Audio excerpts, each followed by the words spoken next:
Hello, everyone, and welcome to this Middle Division game, Underscore versus Kinkai's. It is I, Matlock, joined by Ashton here on Share 2, and we'll be casting this game for you here today. And I think we've got a good one set up. As we can see, both teams top three on the leaderboard. Both have a lot of wins on their belts. I think we'll be in for quite a show. What do you think, Ash? Yeah, it should definitely be a very, very fun showing. Both these teams are very, very good. Some names I recognize from both sides. Miranda's a name that pops out to me. Morton from King Kai's, definitely a name that pops out. These two teams being tied for second with the same amount of points should create some quite the matchup. One of these guys will be taking second, so should be a fun one. Indeed, we shall break that sort of tie indeed, and in we shall go to picks and bans to see what type of mess we can get in for ourselves in game one. And now the meta about to transfer onto a new patch with some changes, but we are still on the current patch, ladies and gentlemen, and everyone else. So I think Marty and the Baba Yaga band still quite top meta picks at the moment, wouldn't you say? Yeah, both these picks provide a lot of safety, a lot of damage. Picks that I honestly am a big proponent for banning. Collie is a character I think is really really good in the hands of Morton. Obviously, something that can go absolutely wild. This Ravana ban, another top ban. It seems like these two teams definitely know what they want to ban. No target bans quite yet. Indeed, it does. Kuzenberg quite the strong support. Vavan, a very strong solo at the moment with the amount of tankiness he can gather for himself. And tank meta is the word thrown around a lot. I don't fully believe it is, but it's hard to ignore the destruction a tank can lay down upon the enemy team if he is set up properly. And a solo who I think can run down a solo lane quite well is this Ku Cullen. I mean, what are your thoughts about this first pick of Cullen? Are they right to prioritize this pick, do you think? I personally do not like prioritizing Cole in a first pick position. I do think he can be top threed, but there's a lot of picks still up. Jormungandr immediately comes to mind as this Hachiman seems to be hovered. Definitely Kulin, although he does have a good matchup into Yorm, but Thor, another god who's been very, very prominent in this meta, who I think definitely first pick worthy. So I'm excited to see what underscore does with this Kukulin in TGD's hands. Should be very, very interesting. He does have a all right matchup in New York, arguably a good one. Mother Earth is as here Terra for gets you. locked in, so it should be quite an interesting lane if King Kais does go towards this. Yeah, so already we can see the front line here for the underscore, the Kukullen into the Terror. And we will see this 4 on the Kinkais. Do you think we're going to be seeing a 4 jungler or 4 solo here for the Kinkais? Where do you prefer having that pick? I've played a lot, and I prefer having a Thor jungle, but I think Thor solo is still very, very good. I know Zats can perform on it very, very well. It's time so to turn this battle in our favor. Quite a toss-up. Definitely would confuse me in picks and bans. Indeed, and it is an Athena and is an army to round out the top 3 picks for these teams. Supports are known, ADCs are known. So I guess we could talk about this dual lane matchup here. The Athena Hachi into the Terror is an army. I guess we'll start off with early game. How do you think that? Which wins out early there, would you say?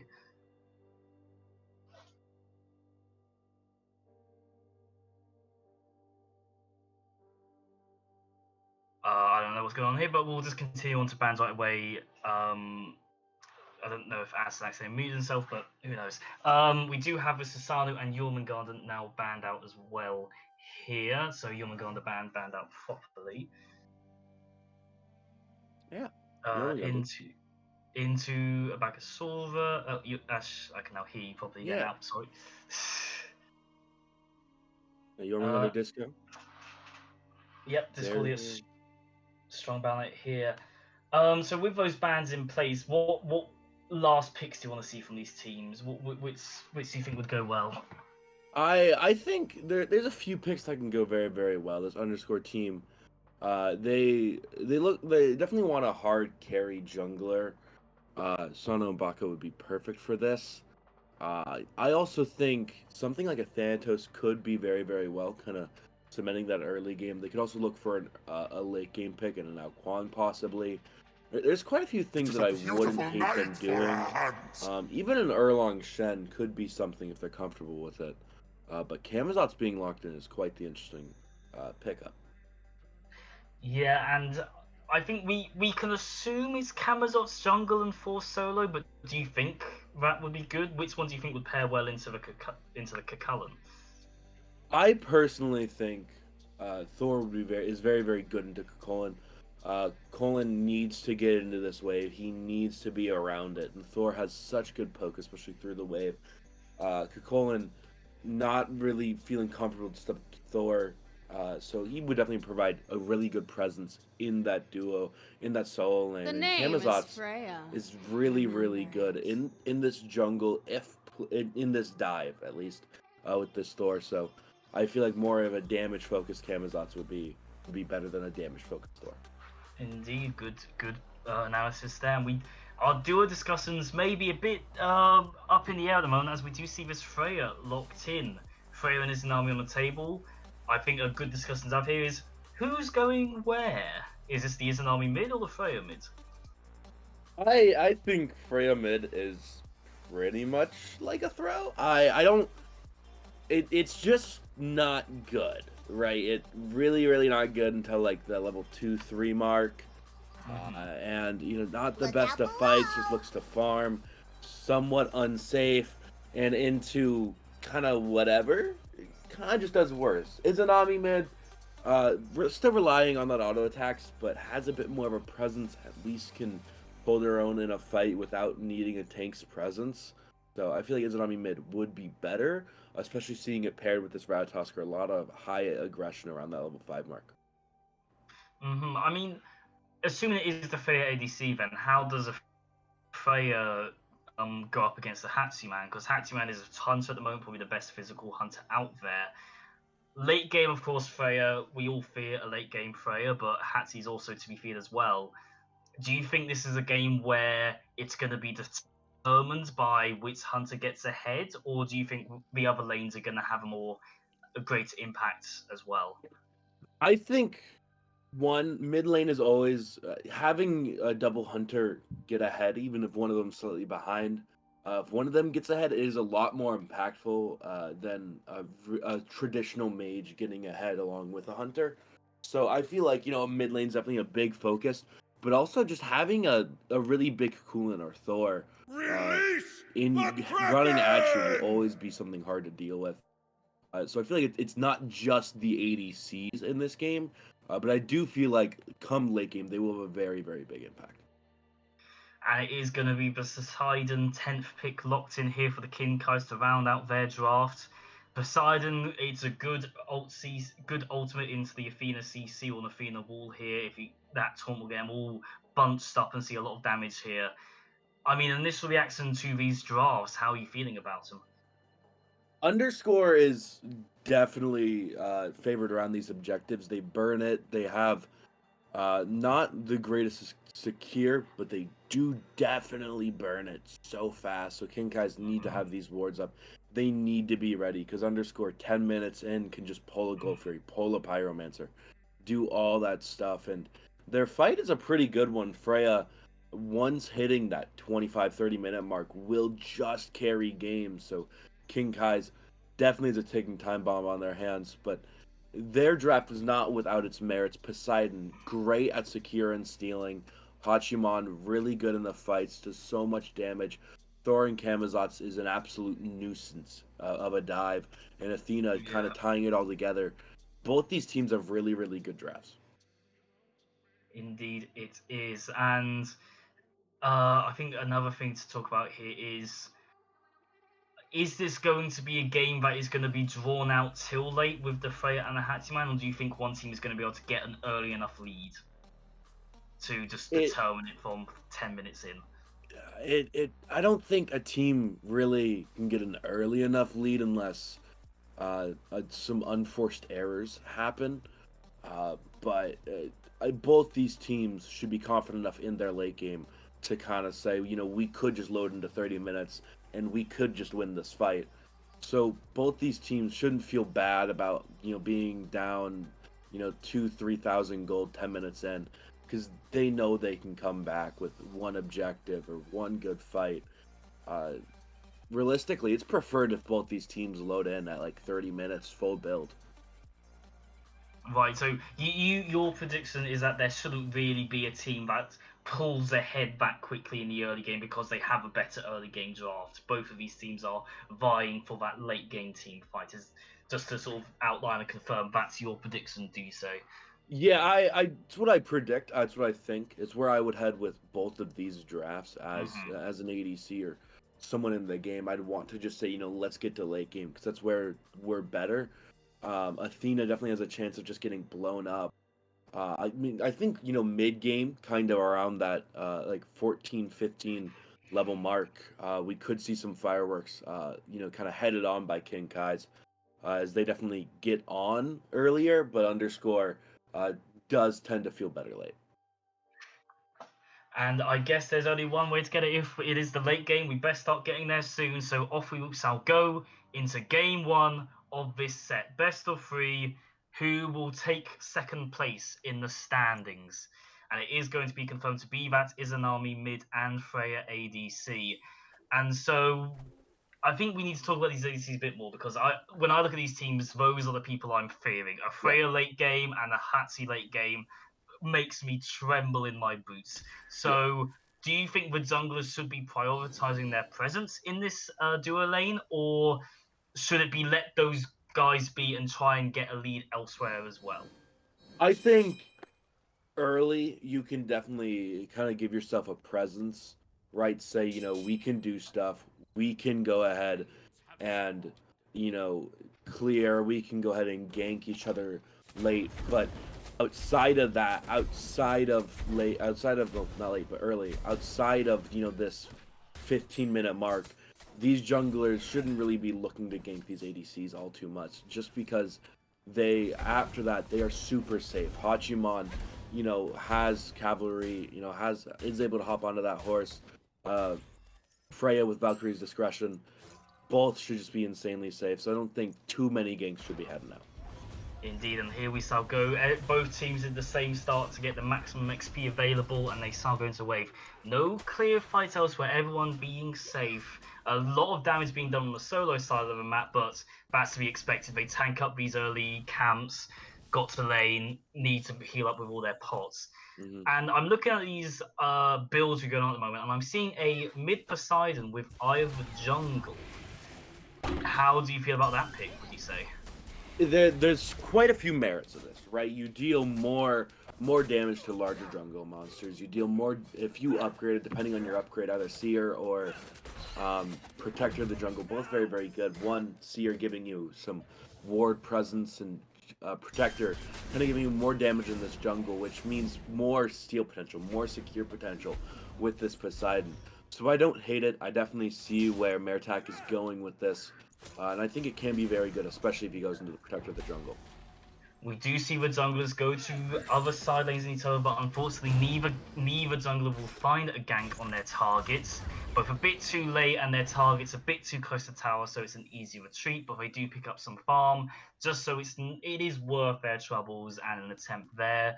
Good reactions by both teams, and they're able to be able to pull away to their towers and be safe here. But here we see King Kaz get caught out a bit on this Stygian Beacon. A good wall onto Miranda causing a lot of damage thanks to that Whirlpool. Unfortunately, Morton and Mertak, a lot of mana is missing, so they're not able to just finish off that kill.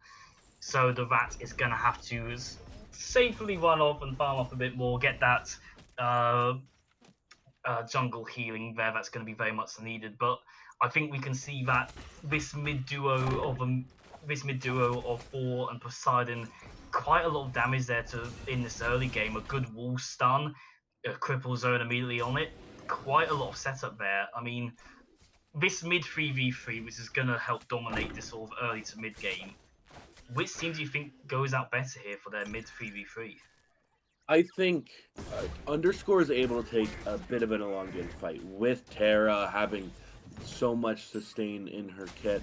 Underscore, with that Izanami able to heal up through with camps with Devos, will be able to take the longer fights, but King Kai's can definitely just burst someone down with Release the Kraken and Anvil of Dawn, just absolutely deleting someone. So King Kai's looking to take these shorter engagements, not interested in these elongated ones.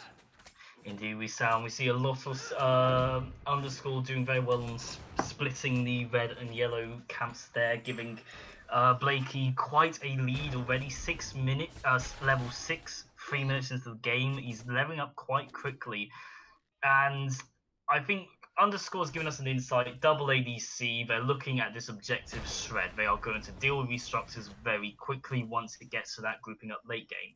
Poseidon gives a lot of secure to the King Kais. Do you think that means that we're going to be seeing King Kais prioritize the team fights, or do you want them to still try and get these objectives as well, or do they not have the burst and shred for it?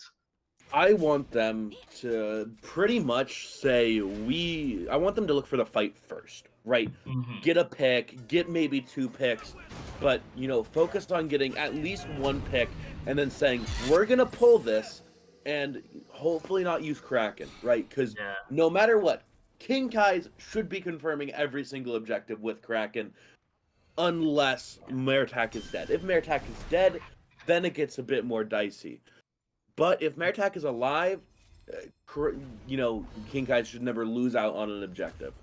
Yeah, Morton rotating around to the dual lane scares off Kino, so the dual lane is able to secure that shield camp, gives them a bit more XP in their way.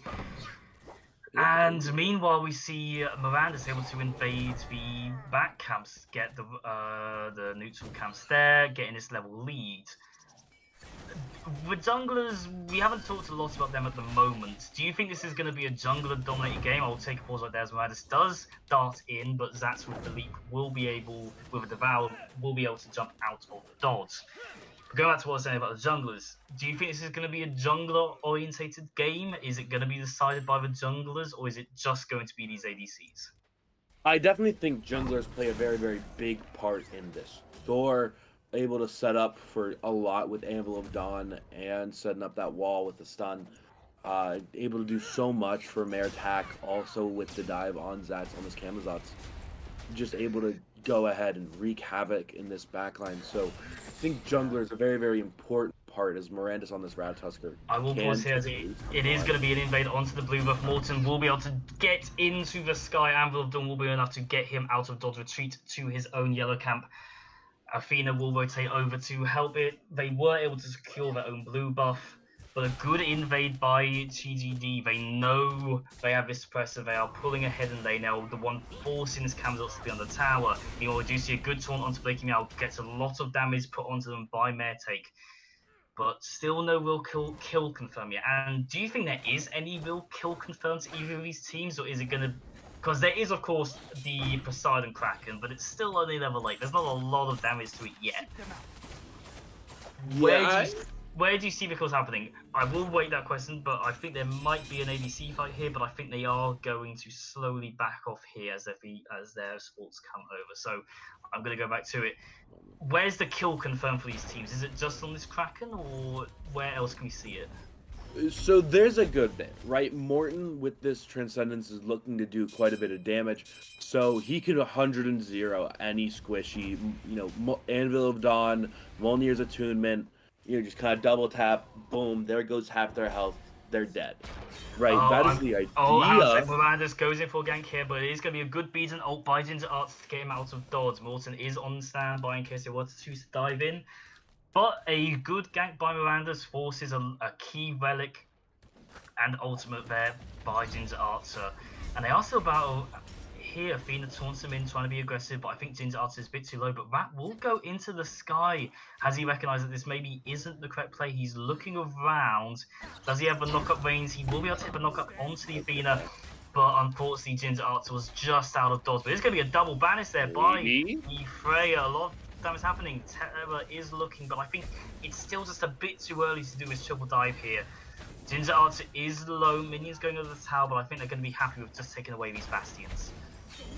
Yeah, I think so. Ginger Archer. Or how it's like a taunt under tower forces a tower shot upon the Sphere, but it is going to be a retreat now by Underscore. A good attempt at finding a kill there by Underscore onto Ginger Archer, but I think also expert play by this Hatsuman to be able to like, okay, I'm not going to try and take this. I'm getting out of dodge as quick as possible. Yeah, Ginger Archer definitely recognizing when and when not to stick around. Stuck around just for long enough around that gold buff, as long as he could, and then as soon as he saw Miranda, said, "All right, I go, I leave.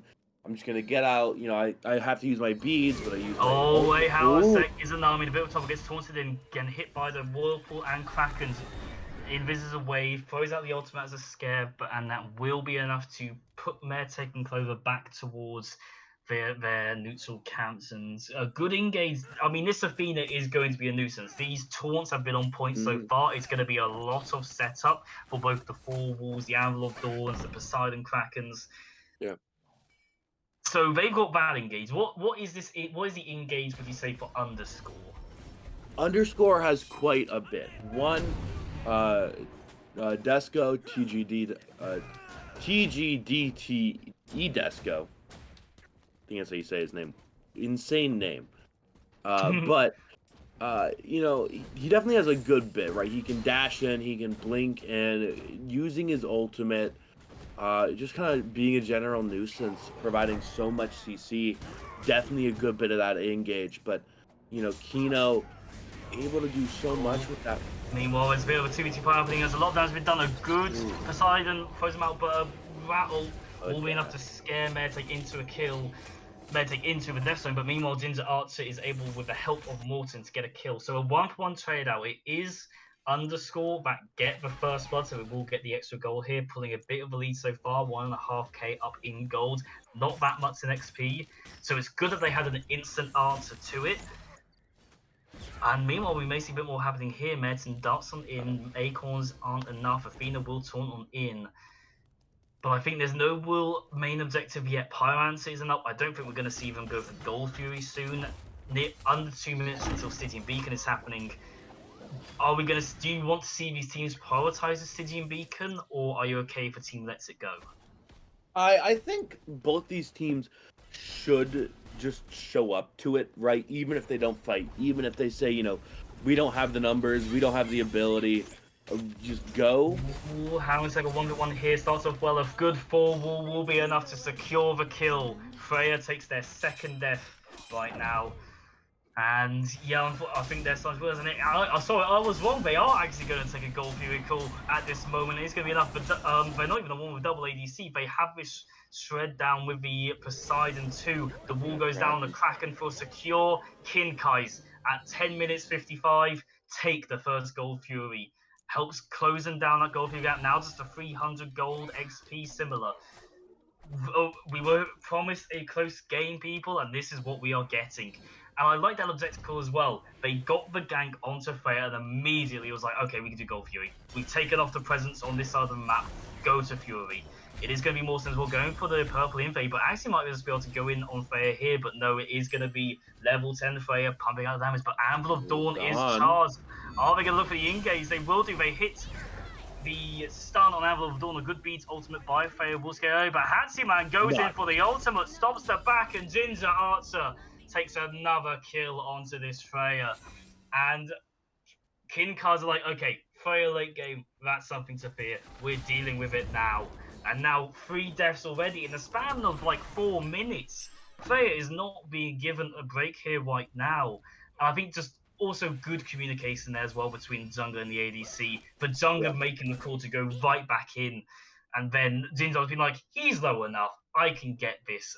And I think just an excellent play there by the Kinkais. Yeah, really, really good play as positioning around this beacon seems to come out. I don't think there's going to be much. Yeah, Underscore seeming to get it.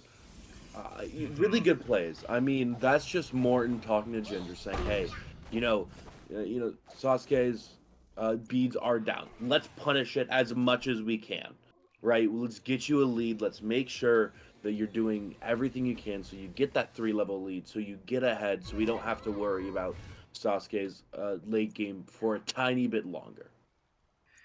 Indeed, and we see a gold lead is even at the moment, and XP is basically not in favor of anyone. The biggest gap at the moment is between these ADCs, nearly about 3 levels at the moment, but that's because Freya has been killed 3 times in the span of a few minutes. Morton is here at his enemy's blue buff, looking for potential gank, but Ted will be retreating under their tower. But I think they spot out this Miranda lurking around, hits the wall and hammer combo. Miranda's looking for it. Taunt will be enough to catch it. Tries to go up into the sky, but it won't be enough. Morton gets credit for the kill. Kin Kai starting a rampageous path at the moment. Ginger Archer, meanwhile, with this lead they've developed, is going to have quite an easy time farming up. NVB has to stay under tower. Well, so I say stay under tower. They have no tower. Meanwhile, it's another taunt into the Silence abilities. A bit of damage shone through, and as he re-engage a stun into the Poseidon, force out the beads and Aegis. Will it be enough? A dash invisible means a wall is dodged, and good ability uses there by Blakey. The invis was just what they needed. Morton just slightly off, but yeah, I mean, a good engage, but very good escape right there by the Izanami. Yeah, I mean, Blakey kind of just knowing the limits, right? This is. Yep, and we will continue on here. And yeah, so unfortunately, Blakey is. I mean, they are now relicless for a period of time. We do have a tier 2 Obo, so we are getting a bit more of a power spike. But relics are down, the 4 is aware of it. An Anvil of Dawn under tower could very well seal the deal on this deathless Izanami so far. Meanwhile, Freya is doing what they can to farm up again. Still about a 2-level difference at the moment, but I feel like Freya, once he gets that furthering online, the damage will come through here. And here's going to be an invade on Morton right now, but a good hammer throw will get them out of dodge. And yeah, items are slowly being scaled. Transcendence is now finished as well. It's going to be good at 3-man confirm as well. And it is going to be enough. Looking like positioning on this Gold Fury. I like what Underscore's doing, especially Sasuke, knowing that they're down, right? Saying, okay, you know, I am 2 levels, 3 levels down. Positioning like they can be around, because they can, right? They can definitely be local. They can definitely be in these fights. They just have to be careful, right? It's sort of that thing where a lot of teams tend to fall in this trap, where it's like, okay, well, we have someone like 2-3 levels down. We can never step up until they hit like level 20. Yeah. But will actually an engage here onto Mirandus, an Anvil of Dawn, but a good beads by Mirandus will get him out of dodge. And a key ultimate engage there for King Kai's gone, but it will give them the positioning advantage to be able to start with this Pyromancer. It is getting very low. Underscore are aware. Pyromancer to secure it will be enough, and King Kai's get their second objective of the game. Meanwhile, Zaxte is taken down very low by Blakey, but it's going to be Hunter versus Hunter here in the mid lane. But with the Terror showing up, going to be enough to put Ginger Archer away.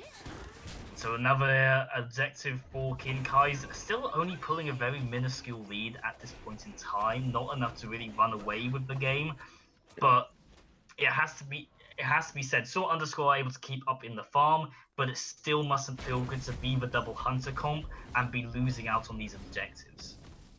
Yeah, definitely doesn't feel good, because it's what you want to be doing. You want to be pulling these objectives. You want to have this presence around them to just absolutely shred them. You're kind of losing out on these do feel rough. But there's a silver lining, because next time, you know, if there's an objective up, you could always trade an objective. If it's Gold Fury for Fire Giant, King Kai's might shred Gold Fury, but you're going to be shredding Fire Giant during that time as fast, if not slightly faster. Indeed. And yeah, we do see the farming going along across the board. Everyone very close to XP. The only gaps at the moment are in the ADC and jungle, because that's where pretty much all these kills and assists have been happening.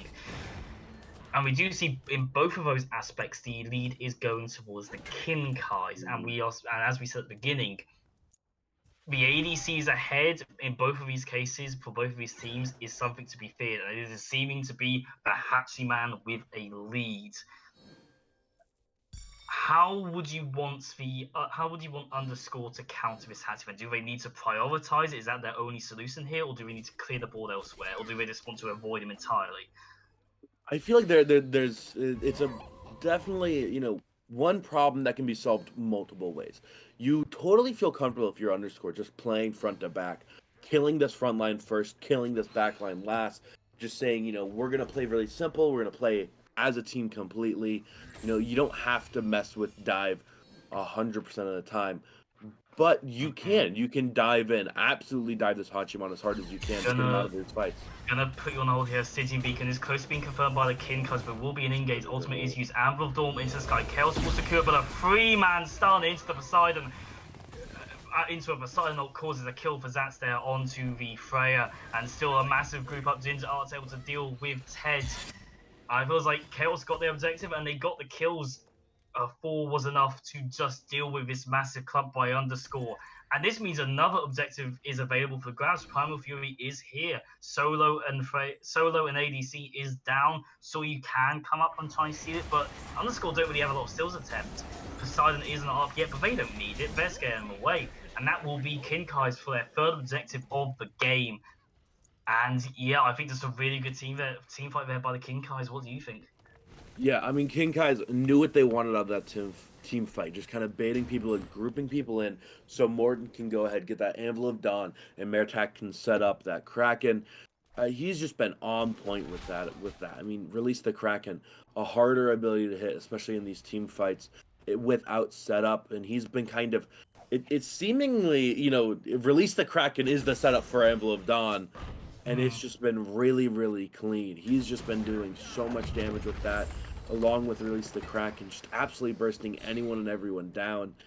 I mean, I need to see just something more from Underscore, not grouping up as heavily, not allowing that combo to really be getting off, because, I mean, that's just what's been killing them in these fights, immediately, just snapping away health bars. Indeed, I think a lot of that is because the Athena taunt will group them up for Kinkai. So is this going to be Underscore has to keep back? Can they not engage? Is that going to be too dangerous for them? Do they have to stick as being reactive? Or can they be the aggressive ones? Or is it too late for them to be aggressive? I think right now it's too late for them to be aggressive. They need to be reactive now. I want to see more Magi's, Magi shelters coming out of, Kino and maybe even Halsek and Anvil of Dawn goes into the tower to start up a fight. Big 2-man knock up here by Kukulane. And it will scare back the Kinkais. A good engage by Morton, but unfortunately was onto a tank and there just was not enough thread yet. Ted, a lot of defense on his kit. And yeah, and it will just mean a Pyroman startup already on the half health Stardust, but Underscore going round, Kinkai's will secure out with Poseidon. That is up in the sky, and it will dumb down for a 4-man knock up into the Kinkai's backline. But once again, it is going to be enough to scare him away with this Whirlpool. Kinkai's the tactical retreat right now. They don't want to engage. They've used their big team fight ability for secure. They got the objective. They're getting out with their 5k gold lead. And yeah, I think I really like the objective calls here by the Kinkais. They get a victory, however small in the lane, and they will immediately be like, okay, we've got the time, go to an objective. And I'm just really liking that communication right now by the Kinkais. Yeah, it is really, really clean. Kinkai's just immediately snapping, saying, small victory, let's pull an objective, and that's what you need, especially against the double ADC comp. You can't give them leeway. You can't allow them into this game. You got to just snap, snap, snap, take objective after objective, almost suffocate them with what you're doing. Then and only then are you going to feel good about everything but a possible gank. Ooh, but once again, the Invis does a lot of work here. And Morton, unfortunately, the wall will not connect. But I do not blame him. Hard to hit a wall on a visible target. And so it is going to be a disengage right there. Is an army able to get out of dodge? A lot of towers are still up at the moment, to be fair. It's 20 minutes into the game. Fire Giant is very easily on the cards right now. Level 20s are about to be hit here, I assume first by Kinkai's. Stygian Beacon up in 2 minutes. we're approaching this late game now, which is where we said this is where the fights happen. This is what these teams were made for. And we're going into late game with a 3-level difference in the ADCs at the moment. Can Underscore take a fight with this 3-level difference, or do they have to wait for this for MVB to hit level 20? I think they can, if a fight is good, right? If Morton and Meritak don't combo the Anvil, Dawn, and Kraken together, then they can definitely go ahead and take the fight. But if Kraken and Anvil, Dawn are still up, Underscore shouldn't feel comfortable.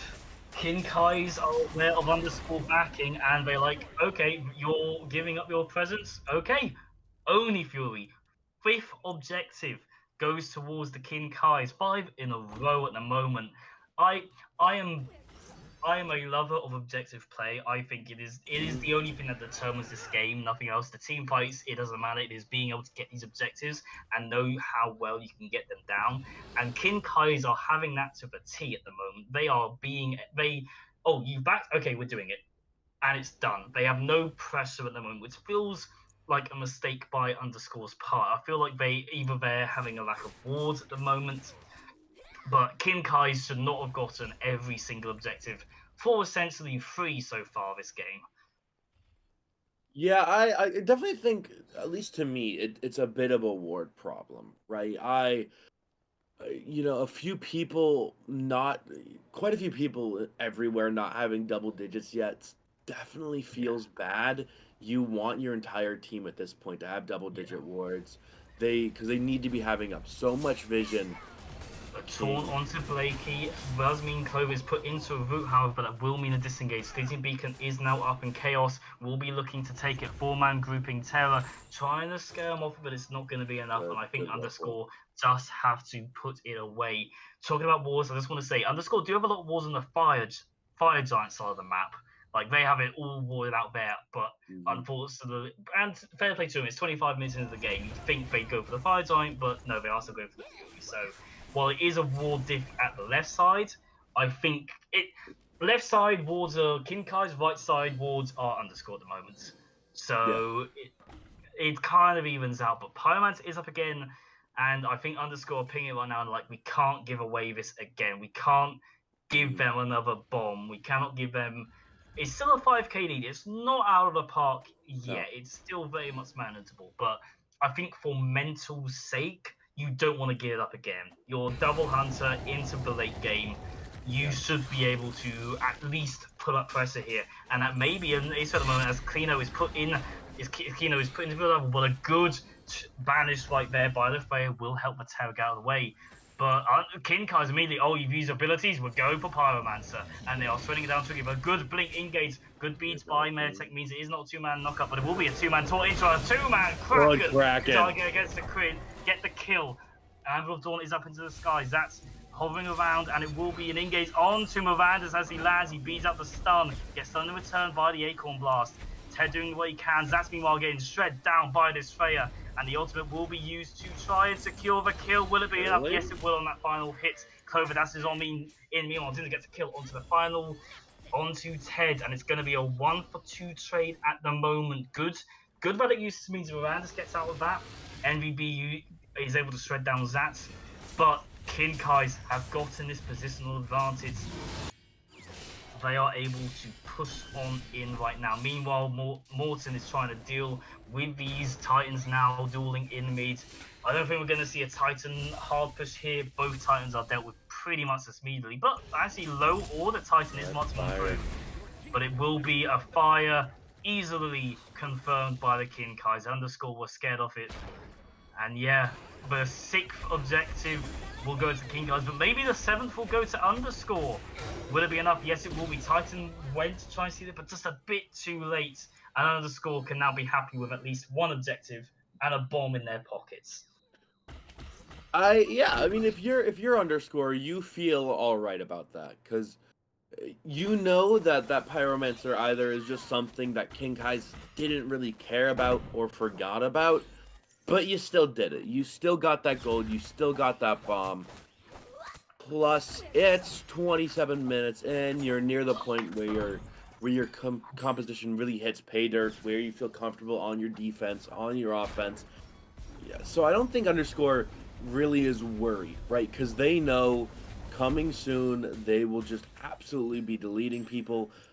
But in order to do so, they need to have good positioning. They need to be under these towers.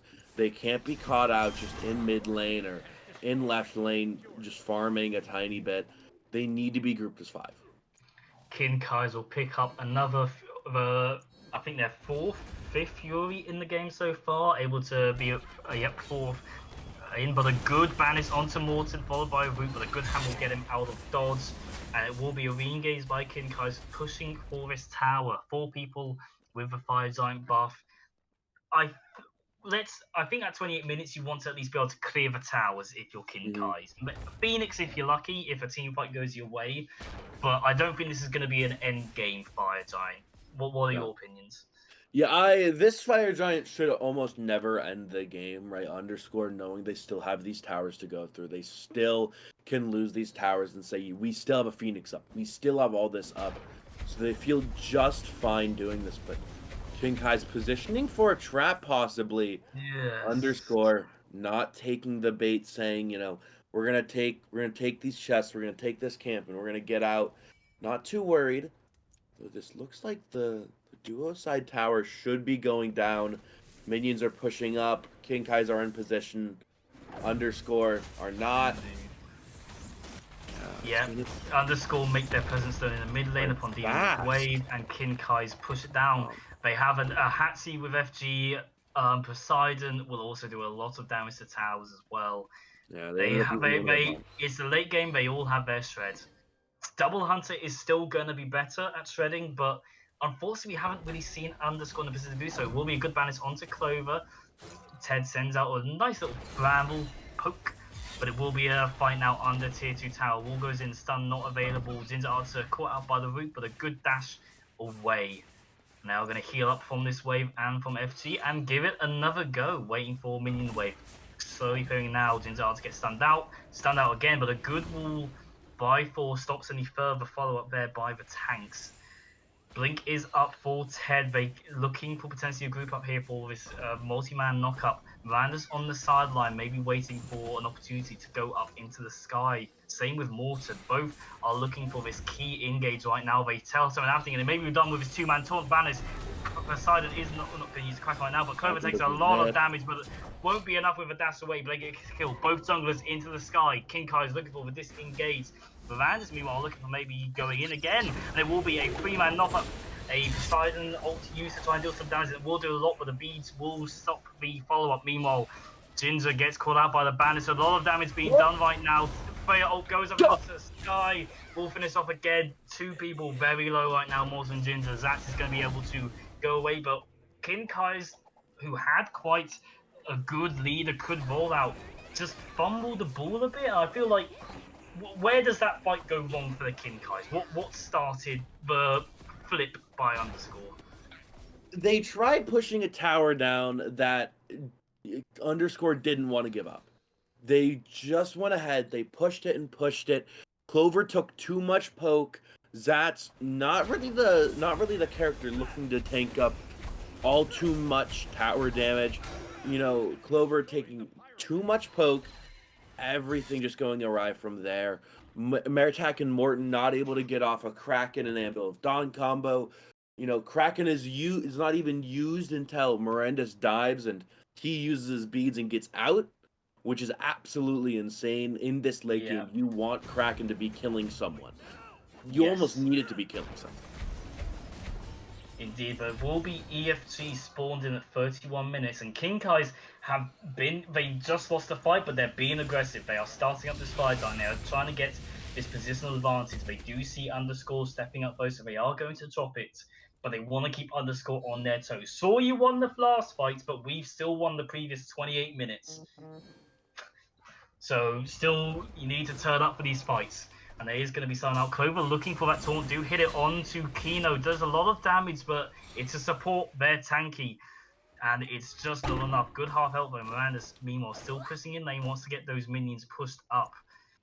Kinkai see this and want to try and get a 4v5 at the moment, but there may not be enough. But a good three-man wall by over the wall. Kino takes a lot of damage. That's looking to try and secure out the kill, but Miranda's hits the stun, but it won't be enough as Anvil of Dawn comes rocking down for Kino's head. And it is going to be that all-important support pickup. Clover does take a lot of damage scaring us from Teamway, but it does not end up in a kill. And I think something to be spotted out here is Kinkai's they're fighting in this jungle because two of their team have Protector of the Jungle.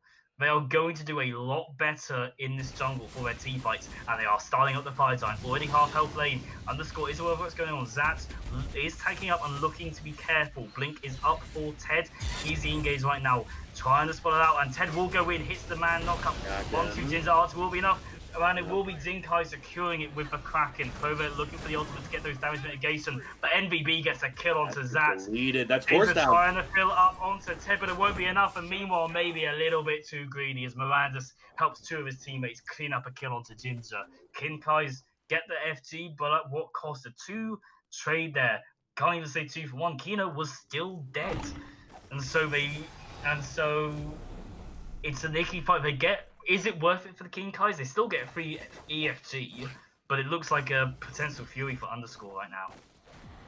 So Kinkais are essentially lost something, right? Ginger Archer not having Fire Giant anymore, not having that enhanced Fire Giant does hurt. It feels rough because you just lose out on so much, but like you said, you still have it on 3. You still have it on your mid and your jungle. You're not kind of being like, well, guess we go to the next Fire Giant. You still can push. One of your tanks still has it. You still get that healing. You can still take down these towers, take down these phoenixes. But if I'm Kinkai's, I'm a bit more careful because I know Underscore can absolutely just win a fight. Yeah. No matter what. I mean, Sasuke had a tiny bit of a worse early game than you would have wanted, but they've been pulling it out. Blakey just doing so much on this Izanami. I mean, you can't just be letting these ADCs run free in these fights. I think it's also a victory in the sense that they did manage to confirm it. If Underscore stole it, they still would have gotten those kills, and you would have a 5-man EFG on a double Hunter comp. Yeah. So it's still good that they were able to get up, and we are here under this dreaded mid-tier 2 tower again. Ginger Art gets rid of that, but Will that's away. Zat throws out for Vampire Bats onto Blakey. Unfortunately, does not connect to target. Meanwhile, Mirandus is looking around, hiding at the green buff, looking for this invade if they can find it. Kino hit by the wall, taunted back in, takes a lot of damage, but will be a 2-man knockup. Haiku Kalane, Mirandus goes in, hits the stun, hits the troll, but a 2-man Anvil of Dawns helps Zat get the kill onto Blakey. Meanwhile, Devour is trying to use, and it will be Lord of Camazot's ultimate trying to find it, but Mirandus goes back in, hits the double 2-man ultimate. Kraken goes out to try and separate out the team fight, give Kinkai some space. Meanwhile, Ted is still on the backline, 4 chasing out Mirandus. However, will it be enough? No. Well, yes, Ted's presence will be enough, but meanwhile, Ginger gets caught out here by the Banish. A good body box, but meanwhile, Ted goes back in. Clover gets 1 kill, but Ted trying to blink in, finish off Ginger, will be met with Morton's just fist punching him right back in the face, and it will be a 3-for-0 trade here. Kinkai's a lot of low health bars, but they're not able to finish out. Meanwhile, Zach's trying to finish out this tower, but it might cost him his life. Minions get distracted, but it will return their attention back to the tier 2 tower, and it will be enough to secure it. So a tier 2 tower in mid, 3 kills, pretty good for the Kinkais. Yeah, the Kinkais feel pretty good about it, right? They get quite a few kills, they win that fight, and they get that tier 2. That's exactly what they wanted. No one on their team died, and they now are able to push down this Phoenix. Kinkai's in a really, really good position. Underscore pretty much made the inverse of the mistake that Kinkai's did. They stayed too long in their tier 2, not willing to give it up, just got punished so much for it. Anvil of Dawn will say Inscan will actually go aggressive into the invade, scare him back under Fountain. That might give Kinkai's enough time to get this, but it maybe not. But a good 2-man Kraken deletes Mirandus, eliminates Kino's health bar. That's trying to follow it through. A good stun by the walls, but will it be enough? No, it shall not. Ginger Archer will finish off the kill. 3 people up to defend Underscore's Titan right now. Kinkai's won't look to take the fight, however, it is still 2, it is a fair and it is an army late game. They will shred you down if you're clumped up, so they are making the call. They got the mid Phoenix, try and get another. and they might be able to. Bull catches off Ted, Clover goes in, a good ultimate CC means the taunt, and that forces Clover to get chunked out by the Izanami and the Phoenix. Now Queer going on the offensive, absolutely chunks Ginger Archer for his health, and says, Kinkais, you got that Phoenix, you're not getting another. And Kinkais have to waddle off. They get in these comeback tests, gets the Fury. Still, Kinkais come out victorious, but Underscore still showing that they are a top team. They are tied on the standings for a reason. But Apple of Dawn, meanwhile, goes in aggressively. Why are you still here? But it may not be enough. Oh, but the wall catches him off, but a good Aegis immunes out the damage, and Ted goes in once again, and it feels like a greedy aggression there by Morton. May cost the Kinkais. It costs him a lot of health. Ted goes in, hits the root, and it will be an aggressive ult by Mirandus. Good stun out by the wall. But that is enough to stop Miranda's advance, but it's not going to be enough to get Zats out of dodge, and it will be a kill from Blakey onto Zats. And meanwhile, Morton and Medtech low on health. They can't even go for these Fury now. They have to retreat, and this gives Underscore time. Fire time is up. It is up 50 plus seconds on Zats. Clover is nearly up. They have a double Hunter comp. They can shred it easily. Poseidon ult nearly up. Kronos Pendant will mean it's up probably within the next 25 seconds. So it looks like they are going to make this quick, aggressive call now as well, as they should. They have the time. This is what you wanted the double ADC comp for. Feus is starting up. Izanami is coming on now, and here it goes. Shredding down, 1500 health, but Clover is here. Mad's Ice forced out by the taunt on Ted. Fire Giant low, Clover going in. Underscore need this. Tail goes on out, but it will be an aggressive dive onto the backline. Mirandus gets the kill onto Medtech before the ultimate can come out. Underscore get this FG. Breaking you gets another. Morton is able to find one kill, but at what cost? 4 down for the Kinkais. It's gonna be a D. Well, sorry, not a D aside, because Zats was still down. It's a 4-man wipe onto the Kinkais. They tried to step up. They got a kill for it, but it wasn't enough, and it could very well be game. 28 minutes for quite a hefty Kinkai's rampage, but Underscore managed to turn it around. Mid Phoenix going down, bombs on you. That's doing what he can. This could very well be game. 30 seconds until the next person up. Banner sets Zats up for Mason throws out the ultimate. Might be able to get to the safety of his fountain, but Titan is started up by the 4-man core here by Underscore. It's down half health. Zats doing all he can, but it's just not enough. And Underscore, after a turbulent time, take game 1 of this set. Why are you stepping up to a Freya and an Izanami? Kinkais had no reason being in left lane, thus getting poked out. 2 of their members get poked out. A Beads and an Aegis, that's all that costed them. I mean, why are you doing that? There is no reason to be in that left lane. You could have just gone to Fire Giant, you could have taken your win, you could have said, hey, let's do this dance and just win the game. But instead, Kinkais got greedy, Underscore capitalized, and absolutely did so much there. I mean, just shredded that Fire Giant, said, you don't have Kraken anymore. We secure this. This is ours. Gotta wipe and then just win the game off of it. To be fair, Poseidon was close to getting a Kraken, but it was the good works of the dive for Underscore, the Kalane and the Ratatoska able to go into the backline, absolutely deal with this Poseidon, so they are not able to get the Kraken out. Just means any play potential by the Kinkais is just stopped in that instance. And boy, we said at the start this was going to be a close set, and game 1 gives a perfect story to tell. Kinkai starts off well, one bad team fights, sets things up poorly for them, but they're able to turn it back. Better once get the first EFT, they get the first Phoenix. But it feels like an aggressive play at the duo side Phoenix by Morton re-engaging on the Izanami kind of set the ball in motion for their failure. I feel like a bit too much aggression there, and it just cost them a bit too much. It cost them decent turn time, respawn timers. And yeah, I think good plays by both teams. Good objective calls by Kinkais that cannot be ignored. They took the most really objectives because they recognized when they had to. But it's just, it's got to the late game, and Double Hunter will shred down these objectives. But yeah, we will take it to a brief break now as game 2 is set up, people. And boy, I can't wait to see it. Catch you back soon.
And I told you it was going to be a brief break, people, as we are back in to game 2. Underscore retaining their first pick.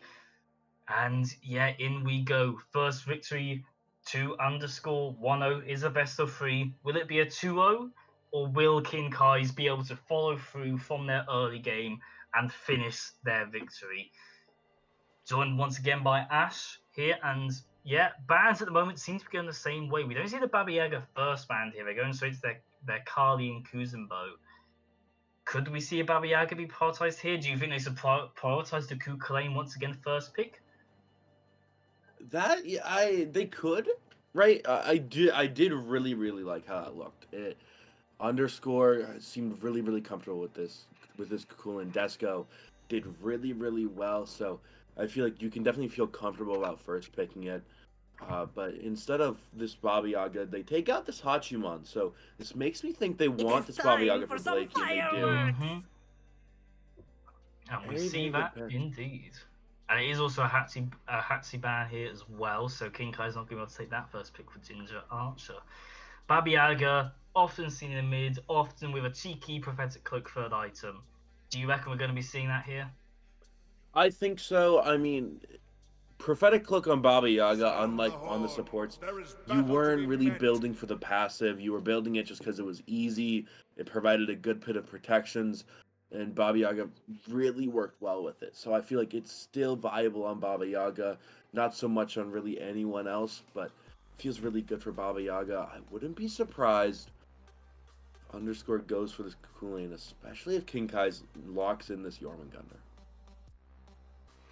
Indeed, and Jormungandr, a top solo pick at the moment, can offer a lot of displacement and a fair bit of chunky damage, and it will be locked in. So as we can assume a Yorm solo for jungle once again from Autumn. The 4 jungler did work out well, apart from potentially a too aggressive dive on the left side Phoenix. The Anvil of Dawn set up a lot for his team like that. It did offer a lot of damage. So I'm cool with seeing it again. Meanwhile, underscore going for quite a different draft here. They've picked up the Baba Yaga, what we assume is, and the X-Pole in the Zibalanke ADC. Quite a different story from the Double Hunter, wanting to sort of flex their muscles, show off that they can do alternate playstyles. And with an Achilles here, I am assuming it is going to be for the solo here. It could be a jungle Achilles. It will be interesting to see it, but I feel like we can be safe in our knowledge that this will be an Achilles solo. How do you like the first 3 pick here for the underscores?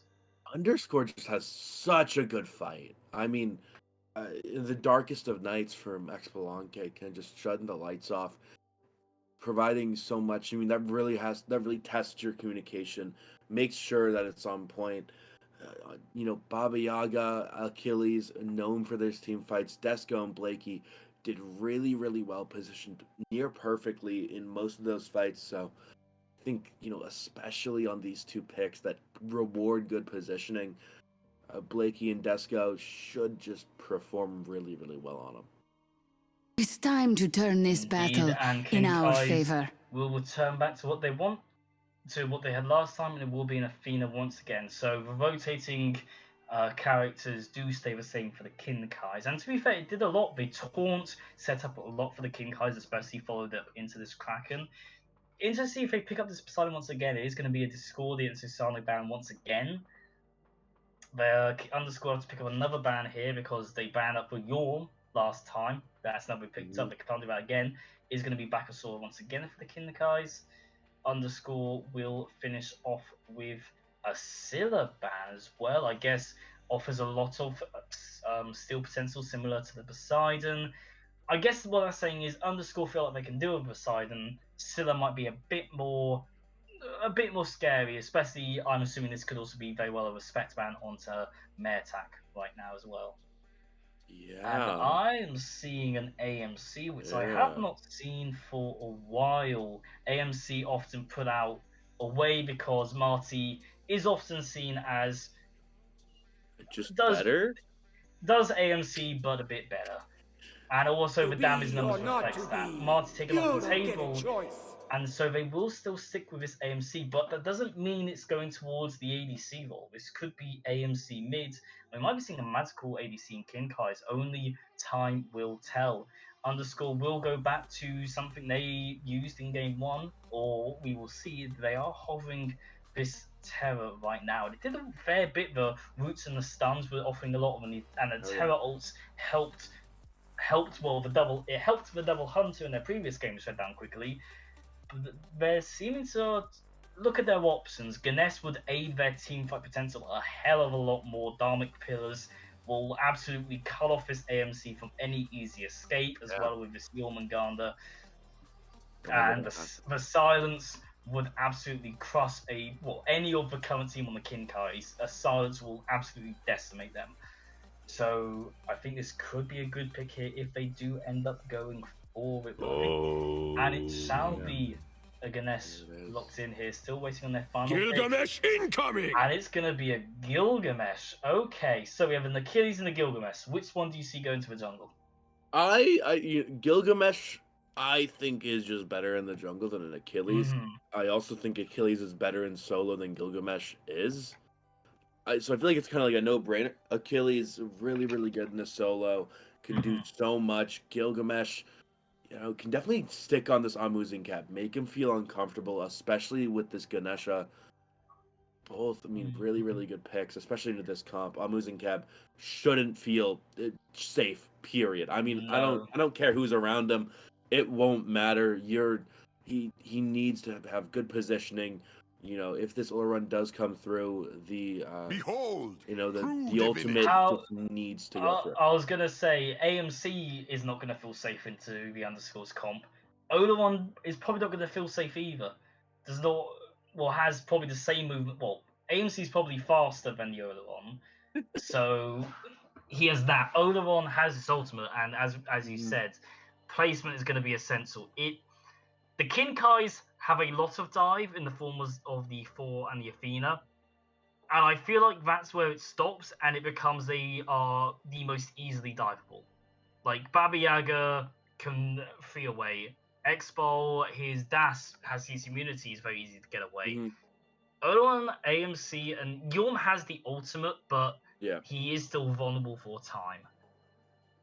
Yeah. This feels risky for the Kinkais.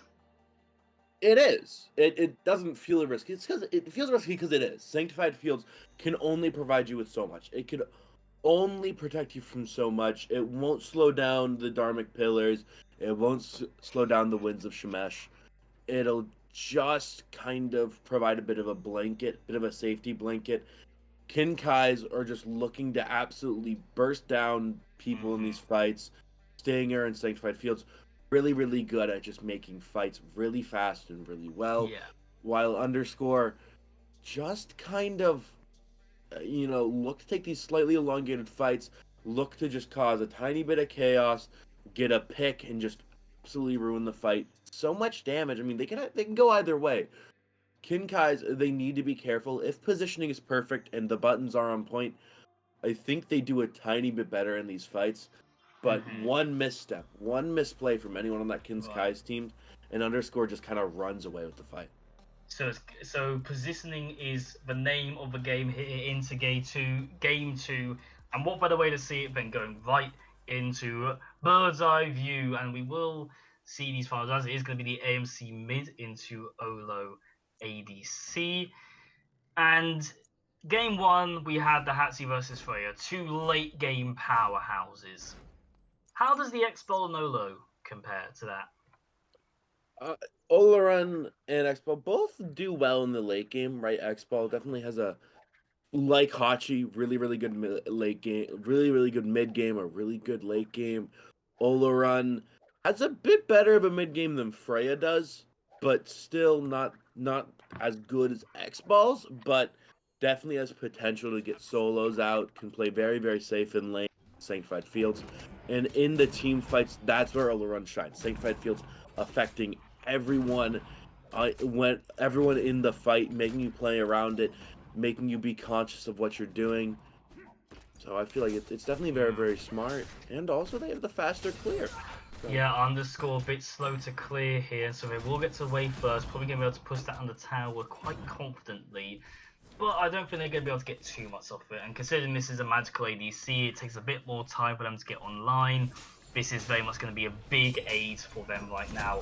Meanwhile, aggression here by underscore in this mid lane. They do get the pressure there. But similar to the last game, no real leads anywhere, no early bloods we're going to see here. And there's going to be, well, once again, Medtank not going for the other jungle start. Once again, it is going to go for this bluestone. Needs those procs and yellow numbers to do a lot of the damage right now. And AMC, as we know, similar to Marty, going to be doing very well clear in this early game. He gets to level 2, and those minions are gone. They're not staying around for long. But that being said, underscore are able to quickly go to his mid caps first and able to farm up more effectively. Meanwhile, AMC looks to try and stay in lane, but that's going to be going over here. But it is going to be a rotation here by the mid duo, and it will be an aggressive Blinken hits a 2-man stun. Morton takes a lot of damage. Wild Magic off the mark here, beat by Morton, but it won't be enough. Blakey, 1.5 minutes in, get the early kill. Good knowledge by underscore. They're able to know their damage, and a good blink stun there by Miranda sets up perfectly for the Baba Yaga for their abilities. Meanwhile, a bit of a aggressive fight here in the duo, but I don't think that anyone's going to be really under a lot of threat here. Just a lot of damage going elsewhere. But first blow on your Baba Yaga, that's looking good. And it's seeming that they're going into Warlock Staff, quite an expensive item to start with. That first blood bounty is going to be doing a lot. Yeah, it definitely provides them with quite a bit. Underscore really like this first blood. Blakey just feeling comfortable, no response from Kinkai's. I mean, it just really good play by underscore. Recognizing, hey, we can get this double stun. We kill one of them. Just putting them in good positioning. As you proclaimed, this is positioning Battleground of the Gods. So, really excited for this new game. Yep, and B's still down for Morton as well. So if he chooses to be aggressive anywhere, might not go so favorably for him. Meanwhile, and that to be said as well, Miranda's blink is down, so he's not exactly going to be able to engage anywhere quickly. It is going to be a blue invade here. Stats looks over the wall. Nice. Won't be enough to secure it. Ted will be able to pick that up here. Zat's losing out on that early game mana. Does have Conduit Gem, so there's going to be a bit of MP5 there, I believe. But yeah, 10 MP5 there. So he's not completely out of the park, but it's going to be a bit rough here. Jormungandr into Achilles. Not going to go so favorably if you don't have your mana. Meanwhile, underscore looking aggressively on this gold camp right now. Clover still remaining tanking out. Might be in for a bit of a pincer maneuver right here. But will effectively dodge it. Meanwhile, Ginger focusing on clearing out the wave. Clover distracting him. If this wave goes on the tower, it might be a lot. Clover does not want to die, however. Goes in for a taunt. Will dash away. NVB chooses not to be aggressive here. Will let it go. They got the camp. They need to focus on wave before the tower takes too much of it away. Meanwhile, Solo, unfortunately not going to be able to see the fight, but Ted got really low, and Zat's looking for maybe an invade here. A bit risky though, and I don't think they are going to go for it. But as I was talking about, not going to have enough mana, they're able to do it. And Ted has to go away. Will upgrade for tier 2 teleport, so he's going to be able to move around the map quite quickly, get back to lane that much sooner. But Zat's able to turn a bad thing into good, but meanwhile Morton will Anvil of Dawn, good beads by MVP into the dash will enable them to get out of dodge. Morton got first blood, but still being the jungler his team needs, setting up for his team. Good reaction by MVP. If they did not bees there, could have gone very poorly, but just good play by both teams. Morton now coming round. Blakey out of level 7. Quite a bit of damage on his belt. Now Miranda will scare Morton away. He just, Morton just walked behind Blakey. Yeah. Berserker barraged, and then just said, alright, that's it. It just left. That's done. To be fair, he's probably just saw he's level 7. Yeah, it's gonna be a bit difficult to kill that man right now. And so he's gonna continue right here. Maybe it will be the junglers that decide this game. I mean, well, what do you think? Is it the junglers that are going to decide this game, or is it going to be another lane? gonna have to put you on hold there because Morton is gonna look to try and do this. They're not gonna be able to steal away the camp. Ted will get it, and so Morton will leave. So we'll now go back to you.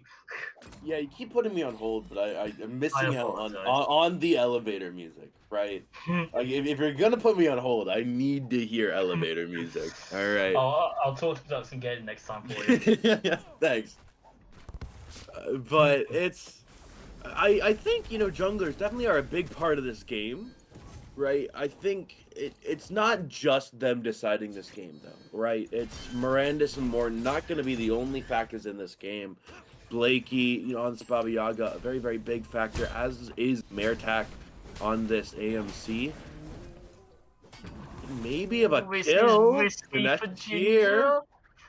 They are able. They stole away the purple. Actually, no, they weren't able to steal away. Ginger Archer was able to confirm it. So no ultimates used there, no relics. So not really bad for the Kinkais. If anything, time is what lost them. But an aggressive blink in by Ginger Archer puts out the bees. Damage killers. Placement puts out a lot of damage. Athena goes in for the damage mitigation. However, if he lives here, this is amazing. Let's gets a kill! He will beat his out, trying to get out of doors. Clover might be able to finish this up. However, Expo running towards him and will be enough to get away. So it will be a 1-for-1 trade there. Miranda blinks in aggressively. Good placement by both of their ultimates. Forced out a lot of damage, but it just was not enough. Ginger Archer gets the kill onto Miranda, but Ganesh able to finish up. Meanwhile, an aggressive dive here. Good CC immunity by the ultimate means the stun won't connect, but it will be an aggressive invade once again. Will Ted be able to do the same as Ginger Archer? It seems like he shall. Mirandus is here looking to be aggressive. Let's knock up onto Mirandus, and Zats will walk away. He's already half health out, but however, due to his passive, the stun won't happen. But Blakey, wild magic sends out and will absolutely burst down that World Serpent. Clover, may attack now on the retreat, has green buff. Good stun by 4 will stop the Baba Yaga in his tracks. And Zats trying to invade, trying to dive tower on the very low health Ted. Does not go to their favor. A good rotation by Blakey beats out Maytake, and they're able to take that kill. Yeah, Underscore feels very, very good about that kill. Zats just got absolutely deleted. I mean, Jormungandr passive, providing, you know, a bit of a protection debuff, taking more damage, and Baba Yaga just dealing so much damage, accumulating a bit more gold, pretty much a level lead here. Underscore in a good position. They need to be doing something with this position, though. They can't get complacent. Kinkais have already shown from game 1. They know how to call these objectives. They know when they have to have the time to. It is now Underscore's turn to show us that they do have the ability to make these calls right now. But do you think Underscore have the early objective threat? They definitely can, right? Xbalanque, once he gets this Devo stacked up along with one of the balanced blades upgrades, you know, probably Eggsy or Kins. Once those are stacked up, once those are online, the shred coming out from Underscore is just going to be pretty good. It's going to be just taking things down. Gilgamesh, I mean, you could possibly even look for the fight with Dharmic Pillars and Winds of Shamash. You feel pretty good about this. It will be a solo kill onto the Jormungandr. Unfortunately, Achilles is level 11, has 2 points into the ultimate. The amount of points doesn't matter. It's still a 35% threshold either way. And unfortunately, that is what an execute is going to give you. You cannot get low near this Achilles. So a good pickup here for Underscore. They are pulling the early kill lead. Gold lead still only about a K a bit ahead. Unfortunately, Blakey not able to jump over that wall. But I think we've all had those moments. It's a new map. Even though we're halfway into the year, still discovering which walls we can jump over and which ones we can't. So I feel Blakey's pain right there. Yeah, it's unfortunate. I'd be lying if I said I've not done that multiple times in a game. Like on the same wall. Like not on different walls, like twice on the same wall. It was some of my darkest days, honestly. I'm a support player. It's all about the support rules for me, trying to jump over those. But it is going to be an aggressive play here by Miranda's. Aggressive blink in. Miranda's tries to turn up results, but it won't be enough thanks to his passive, and it will be an ultimate out for the World Serpent going around. Anvil of Dawn not on the table yet, so that means Morton will get absolutely burned down by Home Sweet Home. Now, however, Kino is on the aggressive here. Dynamic Pillars has been used, so he's not going to be able to slow down the targets. But maybe a good silence or root might be able to. But it will be a retreat right now. But meanwhile, Ginger Archer, the ultimates aren't traded. He puts out, I forget what the ultimate is called, but the ultimate goes out, slows him down. Beads, Sanctified Field, thank you production, is what that ultimate is called. Beads was not available for Xbox, so I assumed he was just absolutely chunked down here. Meanwhile, Clover going in once again, forces out the taunt onto Blakey, but that might cause a lot of damage in response. I don't think it's going to be a death. Warlock staff is now stacked up. Oh, it is going to be an invader. Anvil of Dawn catches the stun. Morton, first kill for his game. Ginger Archer goes down, gets that tower, but will now be invaded upon by Miranda's. Athena ult is going out for that damage and extra mitigations. But Clover is low, however, this might turn around for him. Ginger Archer takes a lot of damage. Wizard of Samaras goes out. Miranda's doing what he can to finish up these kills. He's getting extremely low, but a good route there onto Morton, onto Clover costs his life. Morton just able to get out of dodge. Yeah. And so it feels like Clover didn't need to ult in there. I feel like a Ginger sort of has given up his own life. Maybe he would have gone out on his own. I don't know. That's a tricky call there. Do you think they made the right call? If Morton was always going to go in there, yes. Clover making that call is the correct one. But if Morton wouldn't have gone in, if Clover went in, then I think Clover not going in is just kind of the right call. But Clover was a big reason why Morton got out. They focused Morton. They focused Clover, said, all right, we get him down, we kill Ginger. Morton was able to escape there. So he turned, a really unfavorable 2 kills into a slightly less unfavorable 2 kills. Losing your ADC there is always going to suck. But if I had a choice between a jungler and a support, I know which one I'm taking. Stygian Beacon, the first one will go towards underscore, gets that extra little tiny incy bit of movement speed and 5% damage for structures and titans. So gonna help them transition into the late game. Lead still only, well, getting towards 2k now, so it is slowly climbing up. They did have a bit of a dip, but slowly climbing back up now. And so no one really running away with the game yet. Kinkais are able to still offer up a lot in return. Ginger Archer is doing very well in the ADC lane at the moment. These Sanctified Fields have earned him his kills. Yep. Where do you think we're going to be looking at these next fights? Do you think either team has to try and force them, or do you think they're going to be waiting? I think underscore wants this Gold Fury, right? They need to push this lead. Sasuke does have his Devos stacked up. He does have his Exion, so he can definitely feel comfortable looking at these objectives, saying, they absolutely go. And these teams can look at this fight. It is a bit of a fight here. Anvil of Dawn goes up into the sky. Will he find a target? Miranda's is backing, but he won't have enough target. Miranda's gets stunned out, hammered. Will be able to jump away, but will it be enough? Darkness goes out for the slows versus Samas. This might be a good turnaround here, but no, the hammer, the double tap by Morton will be enough. Clover will ult on in, but a good knock-up from the Home Sweet Home will send Clover away. And now Achilles goes in, the execute won't be able to reach its target. But Clover looking for a good blink there, but an excellent ball by Morton stops any further confirmation onto the kill of Clover. And it is just going to be that 1 kill onto Miranda's right there for that team fight. Yeah, Miranda's just backing in a really unsafe position, and there might be more.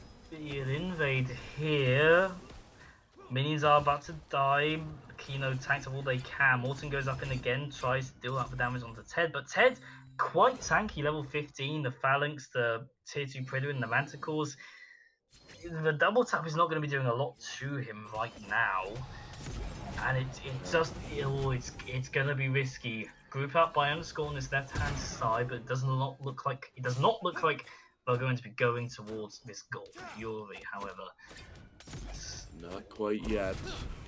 Indeed not.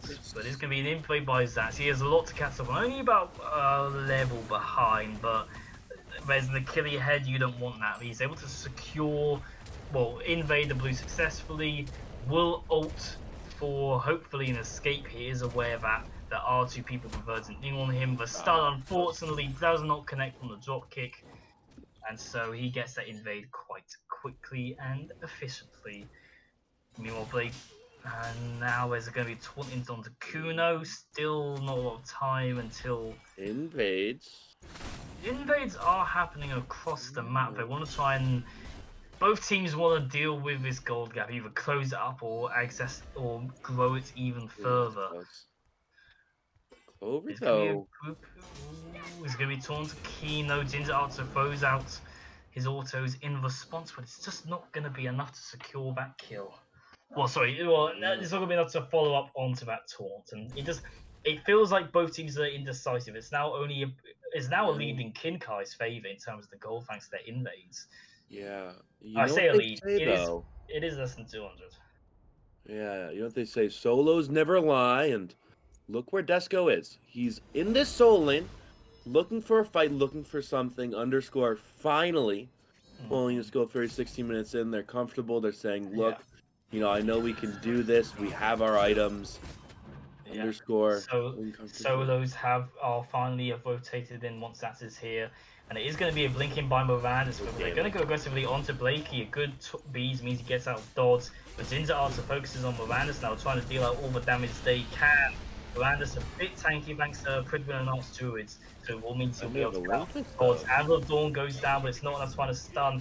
But a good Dharmic Pillars will try and separate out this fight for the guests, but a good World Serpent over the wall scares the underscore teams, makes them fear. They have to run away. They're on low, and a lot of damage follow-up is about to happen. Zats gets the kill onto Ted, and they are aggressive. There's no tier 1 tower here to scare them. Bees goes out by Guinness to stop the slow and the stun, but it's not going to be enough. That's with the double kill in this team fight now.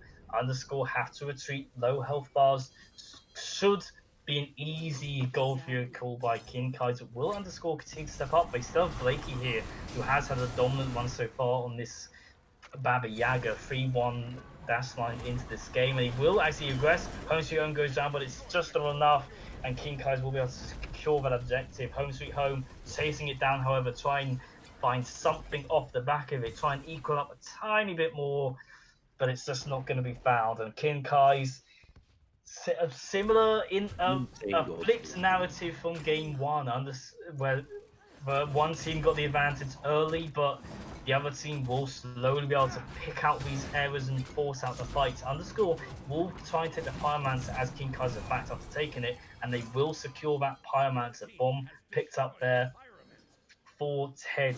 So Golden XP leaning towards King Kai's, but not a lot in their favor.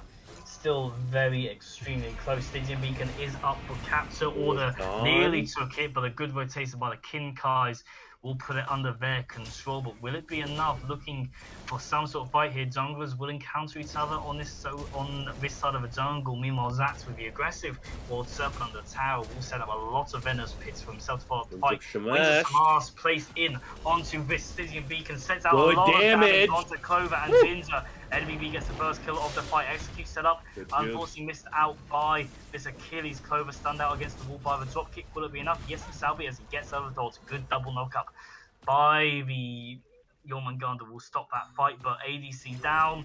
Underscore want to try and get the Stygian Beacon very close to being captured right now, and it will be done so. But Clover still trying to be aggressive, wants them to not try and get too much off the back of it, forces the back away from them.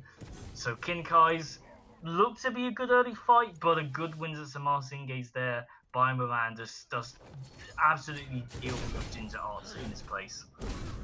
Yeah, I mean, Mirandus just picking his spot, saying, right now, I'm going to go ahead and place this Winter Smash, doing so much there. Not needing to combo the Winter Smash and Dharmic Pillars there. Both on their own doing very, very well. Sasuke, I'm absolutely lit up that fight along with Blakey. Just so much damage. I saw just a person in that pit of the pillar and just absolutely get deleted. I mean, it was insane. Underscore definitely in a good position to pull something. Gold lead is even. Not too much of a level lead that I see here either. 20 minutes in, that's rare to see. 20 minutes in, getting to the late game state, pretty much even. Which draft performs better here? Because it is getting to that point where it is down to the draft. It is down to the drafts. That is what determines these fights. Which draft has the better late game fight here? We talked about positioning a lot in the picks and bans. That was going to be a key determinant. Is that still the case from what we've seen? I think it is, because in that fight where Ginger died, a big part of it was he was just not ready. He was just out of position. Right? That's why he died there. He wasn't in position. That's why we saw Mertak survive. Right? Positioning's still a very, very big part. Good Anvil of Dawn. Yep. King Kai's will, the 3-man invade onto Zats means, okay, we'll send our people over to do a side. MVB needs to be careful. He's probably going to die. Distract them for as long as they can. Ted will teleport over to this tower, make sure it does not fall down to Ginger's autos. And so we'll be disengaged. A 1 kill there for Kinkai. Still showing up that, okay, if you're going to go somewhere else, you better get something for it because we will know how to respond. Rans gets taunted into a fair bit of damage there by the AMC. And the fight continues. MVP down for another 15 seconds. The team fight forced in mid here could go well for the Kinkais, but it does not seem to be the case. They want to just keep on farming up. Level 20s on the horizon for these people. Upgraded relics, protected with jungle, for instance, will do a lot for these team fights once they start happening. So I think good call here by the Kinkais. You don't want to force a fight right now. You want to be good for your positioning. No, I think Ginger looking around here. I don't think he can. He can't solo Fury on his own. Wait for his own team here, but they will start it up here. But underscore where what's happening will come over here right now. They are here, set up position. They're not going to be easily dived upon, but Zats may try to do otherwise. Get silenced out of a knock-up. Diamond Pillars goes down. World Sovereign goes through, but it is not enough, and the execute will connect just in time. Home Sweet Home forced out. Has to send out a lot of damage, but Fury has to be put out as well. Everyone used a lot of ults in that fight, and it's actually going to be the Kinkais to disengage there. They lost their man, they have to retreat, they can't step up for long. That was their main sort of dive focus right there after Morton used the ult. Not much can be done afterwards. So it is going to be a lot of aggression here. You're still up. Fury about to go down, just 1200 health left, and it goes towards the underscore. Now Miranda still chooses to be aggressive, goes on to AMC here. AMC will use the Aegis to immune much damage as they can, so they can't get knocked back in from the brisk windy walls. The windy walls. That's windy walls. That's funny. Yeah, the walls. I guess it's like the edge of the storm. I think I was trying to say gust. I just forgot the word gust for a second. Gust is a weird word. First of all, it just feels weird, right? I might just be my disdain for G words, right? like words like gust. Like I don't know. It just feels weird. But you know, it's a neat interaction right there. Mertak, using that Aegis. It might not have beats, but you need to apply the damage in order to knock you back. It's not hit and auto. It's apply the damage, right? Yeah. So quite the interaction that I never really knew about. So good on Mertak. Good knowledge there. Underscore though in a good position, taking that Fury down. Still relatively even. About 1,000 gold, but 24 minutes in really means nothing. Something I just want to add as well before the next team fight occurs. It's not often you get to say that a Ganesh has more kills than 2 people on the map, but we do get to say that. Yeah, we do. Nice. Pyromancers are there will be confirmed by the Kinkais. Dharmic Pillars gets thrown out there in an attempt, but not enough, and so Kinkais picks up another bomb, closes up that gold gap to basically a few hundred once again, and we're back to the discussion of which draft goes out better here. I think we've answered that best we can right now. Positioning is king. Yeah. Oh, Vaz, a good drop kick forces out the beads right now. Vaz gets thrown back in once again. Overflowing Divinity, charged up by Ginger, but it's not going to be sent out, and it will be disengaged by underscore. Yeah. Yeah, Matlock, you are confusing me. I'm not gonna lie. First, you said that Apologies. positioning is the name of the game, right? And we're watching Smite, so it's not the name of the game. Now you're saying it's Apologies. king, right? And last time I checked, there's no king named positioning, right? Unless there I is. apologize. Okay, all right. No, I mean, as long as you learn from your mistakes, it's okay.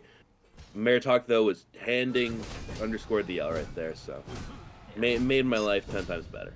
Smite is the name of the game, and Kinkais will be easily smitten if they are not careful with their positioning.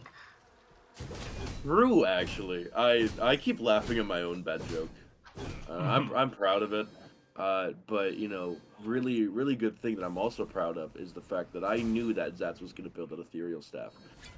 It's a good item. It is a very good item there. Yeah. It steals a lot of health away from the person. Sorry, you steal the mana away and health as well. Yeah, you just steal it all. But yeah, let's go back to the game. Titans, 26 minutes in, they are walking down mid lane. Probably going to be a similar case to game one. I don't think we're going to be seeing a big push off the back of a Titan. I think they're both going to be dealt with quite quickly. Neither team is in the position to quite single-handedly turn it into a victory. So, yeah, they are grouping up here. They are actually looking at this tier 1 tower, and it does get dealt with quite quickly. Yep, it goes down quickly. Ginger Archer and the AMC will do a lot of damage to these structures right now. It is actually going to be an invade. Zats will hit the knockup onto the Ganesh. Ted, however, looking once again at this Zats. The stun does not connect, but Titan's both incredibly low, and it should just be an easy trade right now. Yeah, I don't think either of these teams are really looking at pushing with these Titans too hard.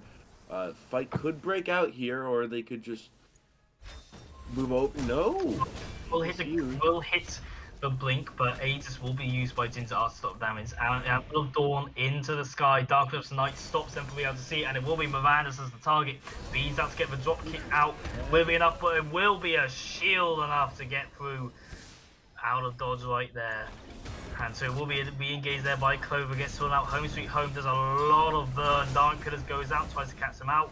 Morton looking around the side, trying to catch him up. Zats will be able to go into the World Serpent and cause a little bit of trouble into the back line of underscore. And Kinkai's follow. Sanctified Field goes out, speeds him up close to the fight, but they will not be able to catch out any of the underscore's team.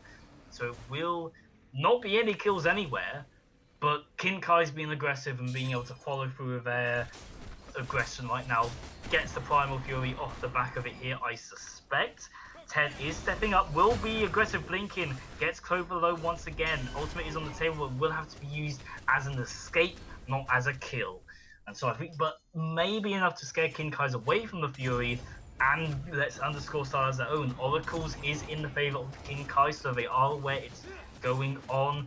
Primal Fury burn down slowly. I think both teams are looking for a fight here instead of the objective, but it will be a Winds of Samas to disturb the backline, staring at it. And so it will be escape. But Anvil of Dawn deals with Mirandus, trying to do what he can to the front line there. But it will be a Fury for the jungler. Not the best trade. 50 seconds on the grayscale. Fire time is up. I don't. Could we see? Well, is it right to make a Fire Giant call off of it? You don't commit to the Fire Giant, right? Because your other opponent is a Baba Yaga who is relatively good secure and definitely causes chaos. You can look at this Pyromancer. You can look at all of this stuff. Potentially, bait someone in. Kill it. Yeah, you guys do get that. You're potentially baiting someone in, right? If you're underscore, you just have to be careful. You can't allow them to bait you into this Fire Giant. But Kinkai's instead just looking to take the safe route, saying, we got this Pyromancer. We're just returning the gold to even. We've been doing pretty good in these fights, so we want to continue that, and that's what they're doing. I mean, underscore, they're just biding their time. They're doing really, really good. In the fights that they have been doing good in, they've ran away with them. I mean, Desco and Mirandus have just been setting up so much. Blakey and Sasuke have been doing so much in Kino. I mean, just on point with these darling pillars.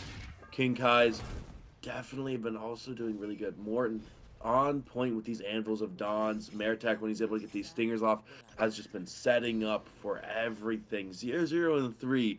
Quite the impressive slash line. I mean, a little less kills than he'd like. Not going deathless 30 minutes in on AMC. Not something many people can do. Indeed, and it is going to be FG spawned in. EFG on the clock, 30 minutes in. Could be the EFG to end it all. And both teams are going to want it. Both teams, I don't think, have particularly great shred. I don't think we're going to see either team sneak it away in 10 seconds flat. So it is going to be sort of team fight galore right now. Going to be looking about, trying to get a good taunt here, a good stun, a good garlic pillars. Anything and everything could start this fight right now. And it could be the ones that aggress are the ones that get it quickly. Underscore want this long, prolonged fight. Meanwhile, Kinkai's, they have a lot of bursts. If the AMC always used it, it has to be used well. And Tez will be the target, taking a lot of damage right there. And it will be an Anvil of Dawn to try and secure it. He takes a lot of damage as a response, and it will eventually, and he will fall. But at what cost can Kinkai's follow up with any more? Ted down for another 50 seconds. Probably not enough to easily do an EFG, but it is enough to scare Underscore even further away. But you don't want to get caught out on your own, which may be happening to Blakey right now.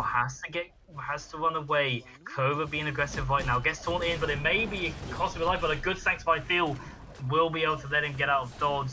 And Keen, unfortunately, gets stunned out right now. Meritek gets credit for his first kill of the game. And they're able, 2 members of Underscore down, both front lines. Well, it's fair to say Miranda's probably a bit frontliney, but this EFC, I think, handedly, very well, efficiently, goes towards the Kinkais. Yeah, Underscore not even stepping up. Complete opposite of the map, just saying, you know, they can have it. We're confident on our defense. We know what we can do. And I agree. Dharmic Pillars, Winja Samash, and Execute coming out from Achilles, Fatal Strike. All good things on defense, right? Baba Yaga, one of the best mages on defense. Sasuke with the Darkest Nights, able to just turn off the lights, say, you know, you're just going to look a bit less, you're going to see a bit less. You know, our fight is just going to be a tiny bit better there. Underscore definitely hedging their bets, saying we have this defense, we know we do. And Oni Fury finding a bit more minion, you know, more of the minions. I like it. Delay into Kinkai's assault onto their Phoenixes. And you talk about Underscore being confident in their defense. Do you think they're right to be confident in their defense? Are they the better defenders out of the 2 teams? I mean, I think they should be confident in their defense, right? Sanctified Fields is a rough ability, right? It does change the complexion of a Phoenix fight, and it is one of the best abilities on defense and on siege. But Underscore with the Winds of Samash, with the Dharmic Pillars, have these things that just absolutely cause a problem. You don't have a choice. They're there. You can't just get rid of them unless, you know, their time runs out. So they feel comfortable on that. And plus, they have at least one target they can execute, get rid of when they hit 35% HP. It's a 5-man grouping here by Underscore under their tier 2. Ginger Archer is now just joining in, rotating in from pushing through duo lane. Once again, we're under this very decisive mid-tier 2 tower. A lot has been decided here in the last game. It takes a huge chunk of damage, but will it be another turnaround for the Kinkais to do a lot of damage onto Clover? Sanctified Field blows out, it forces out a lot of a slow. Achilles ult forced out there, tier 2 tower goes down. A 2-man Anvil of Dawn casts out both of them. Home sweet home, forced out. That's World Serpent going in aggressive here on to the backline here. Forces Underscore to gonna have to heal up. They have to go to their fountain retreat, and they cannot take a fight here. And so Kinkai's once again, they beat down his tier 2. They get a Phoenix off the back of it. But will this mirror the game won once before? Are they going to be a bit too aggressive here on this left side Phoenix? Only time will tell. All their ults forced out in that fight. Winds of Summer still available. Relics taken off the board more so for Underscore. But Kinkai is there. Clover took a lot of damage in the setup for that fight. He probably doesn't want to have to do that again in the next 60 seconds. Yeah, definitely doesn't want to. I don't think he can afford to. Underscore positioning on this tier 2, it's interesting to me, right? I personally wouldn't have done it. I just say, you know, these tier 2s are a safety blanket, especially with EFG. They get burned through so fast.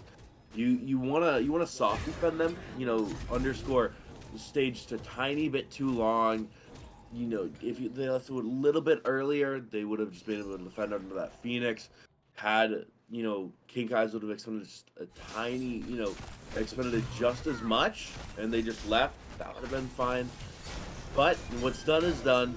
Can't change that fact. But Underscore still not in a terrible position, right? No. Losing one Phoenix, that Phoenix being the mid Phoenix, it sucks. You know, you're definitely not happy about it. You're not happy losing any Phoenix, but you're still saying, you know, we can come back. We can still win these fights. They have quite literally been in this situation before. Yeah. Like, they can draw on that knowledge. They don't have the double hunt they had from game 1, so they can't exactly just take this fire giant back quickly. 3 seconds remaining on this fire giant buff. I doubt we'll see a team fight make use of that, but there is a bit of a lead garnered here. 4.5k up for Kinkai's, but 36 minutes into the game, there are pots on the table. 3k pots may decide a few things, but in terms of builds and relics, you're pretty much where you want to be right now, including with starters as well. Actually, maybe something to talk about real quickly. NVB sold their starter for Titan's Bane. How do you feel about that choice? It's something I really, really like. Especially, it really only works with the Death's Toll starter, and it's this specific build, right? It's this build. You know, you're going Death's Toll into Devos. If you're going Cowl and Aussie, you up Cowl, but the Death Toll starters are just not as good as. I'm gonna have to pause real quick as we have a bit of a team fight going on. A lot of ults are being used right now. Anvil of Dawn up into the sky. Fury still up by the King Kai's. Will they be able to secure it? Underscore stand up once again. They are able to get it, but a lot of low health bars. Goes in aggressive. Winds of Samas going doing a lot of damage. Home Sweet Home being tasted up. Medtake is able to get a kill onto Miranda, so they're not getting it up on the bomb sent out to try to struggle, but it's not going to be enough. Blake gets killed onto the into Arthur. Morton hits a 2-man wall, sets up perfectly, gets the kill onto NVB. AMC doing what they can to skirt around this Ganesh, and he will survive, gets the kill onto Keenan. I feel like Underscore gets a bit baited there. Kinkai's take a lot of damage. Actually, no, Medtake may have stayed a bit too long. Blakey picks up another. It's going to be a 3-for-2 trade, as well as Fury on Kinkai's plate. And the fight may actually still be continuing. Athena goes back in for the engage, spawns out on to Ted right now. Be careful. Looking around, Jormungandr is chasing out Blake. Health is in favor of the Kinkai's, but it may not go well. Hit onto Ted from the hammer, scaring away this Morton. His threat is not on Cove right now. Aegis forced out by Morton, was suspecting the Achilles ultimate, was not there. Good force there, but unfortunately Blakey did not have as a pleasant time. Anvil of Dawn, however, back into the sky. Will choose to re-engage, but it's not going to be enough. Nearly a double tap. Will look for the ultimate, but a good body block there by Clover means Morton gets out of dodge. Goes down again, yeah. Mid Phoenix unfortunately fallen to the fire minions, and sorry I interrupted you again, but a big team fight occurred. No, that's their job. It's like in your description. It's what you should do. But I like that play there, right? Kinkai's recognizing that the Phoenix is about to come up. You know, not the best fights. Losing 2, saying, okay, we might have lost 2, but we got to keep this fight going. We can't let Underscore go back to base and defend this Phoenix. And they do just that. They stop the back, keep it going. Blakey even falling there. I mean, you know, everything came up Millhouse for Kinkai's. Underscore, unfortunately, losing that mid Phoenix once again, having to defend it just a bit more. Titan doesn't heal up. Kinkai's ready for this fire giant. They do start up here already. Half health. Ginger Archer is shredding through it like there's no tomorrow. 7,000 health, 5,000 health, 4,000 health is going extremely low. Kinkai's will be able to secure it, but once again they take a lot of damage. Clover with an execute range. Zat's looking on aggressive here, but a level of Dawn cats out MVP, and he is absolutely deleted. Zat's carrying on the aggression here. Athena will go through his try and secure him. Beads forced out there onto the Ganesh. Ted doing what he can to slow down the advance of King Kai's, may lose his life in response. Home Sweet Home sets out a path of fire that King Kai's gets slowed down by, so Ted is able to get out of dodge. Mid Phoenix still only halfway through its respawn time, but Ted gets caught up by the wall, double tapped by the hammer, but he's not dead. He gets out of dodge. Morton cannot stay for long, but Kido trades out his life in response. King Kai shred that White Phoenix like there's no tomorrow. 3v5 fight here on this Titan, under the Order Side Palace. 20 seconds up until NVB. King Kai's looking for the Phoenix sweep at the moment. Rance goes in, gets on in, has to taunt out, has to bead away there. And 3 Phoenixes down. Minions marching upon the Titan room. EFG remains for 2 and a bit minutes. NVB up in 4. And it looks like King Kai's won't go for the end, where the underscore still didn't use their ultimates a lot. It's still up for them. And so they will disengage, but they've set a hefty task for underscore. 3 Phoenixes down. Oh god, you don't feel good for underscore here, do you? You really, really don't. I mean, especially with Oni Fury burning down. That's 3 waves of Oni Fire minions just crashing into your base. And, you know, it's unfortunate. None of these Oni Fire minions are going to be going to be touching any Phoenix straight to your Titan. So you need to defend them. Otherwise, 1 wave can definitely just end this game. 13,000 in both XP and gold. We're getting to the point where King Kai does have these 3 K-Pods. An underscore might not have it on everybody. They might not have everything they want, while King Kai's, they're pretty much full build. They feel perfectly fine with this. Ginger Archer has one in his pocket. Double bomb for Clover. I mean, EFG's still up. It's up for another minute 30. This just feels like a situation where they are just going to walk into Titan. Yeah, I mean, they can. They don't try and bait anything. They just walk into it. And we are going to see that now. 3 Oni Fire Minions wave. King Kai's again down in this best of 3 sets. Marching upon underscore's Titan. Looking for something in response. Mid Phoenix about to respawn in. Will be immediately dealt with. Diamond Pillars goes through and does a lot of damage to the King Kai's carry. Scares him out quite quickly. Sanctified Tools goes out. NVB will be a target of a dunk on their head, and that will be a sign of a re-engage by the King Kai's. Look for someone all they can. Achilles will dash out with the help of Ganess's silence, but will it be enough to secure the game? Home Sweet Home goes out. Titan very low from these minions, but so is the King Kai's carries. They are not exactly looking fit, but the damage is there. The minions are there. King Kai's take us into a game 3. Yeah, I mean, King Kai's playing just a tiny bit more disciplined, making that game just go a bit longer than the last one, but reaping the rewards for a longer game and taking that win. I mean, just good, solid play by King Kai's there, right? Getting a pick, getting enough there, taking the Fire Giant, playing it slowly instead of rushing in for the end in the first time, taking all 3 Phoenixes, going back to Oni Fury. I mean, great play. King Kai's knew in that last fight, Oni Fury, 2 Oni minion waves going in to the Titan room. Sasuke had to go back and defend, and that's just when Morton with the Anvil of Dawn just sealed the deal on that game. Indeed. I mean, we said we had a big set for us today, lads, and that is what we have. Game 3 coming right up. Have another brief break right now. See you all soon.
Hello people, welcome back to this best of 3 set underscore versus Kinkai's, and we knew this was going to be a tumultuous set. Rank 2 and 3, well basically tied second on the leaderboards, fighting out for that top position right now, and we've had 2 close games, and it's, well yeah, will we have a third, or will one team try and sweep their way for an early finish? A brief 2-1 end right here.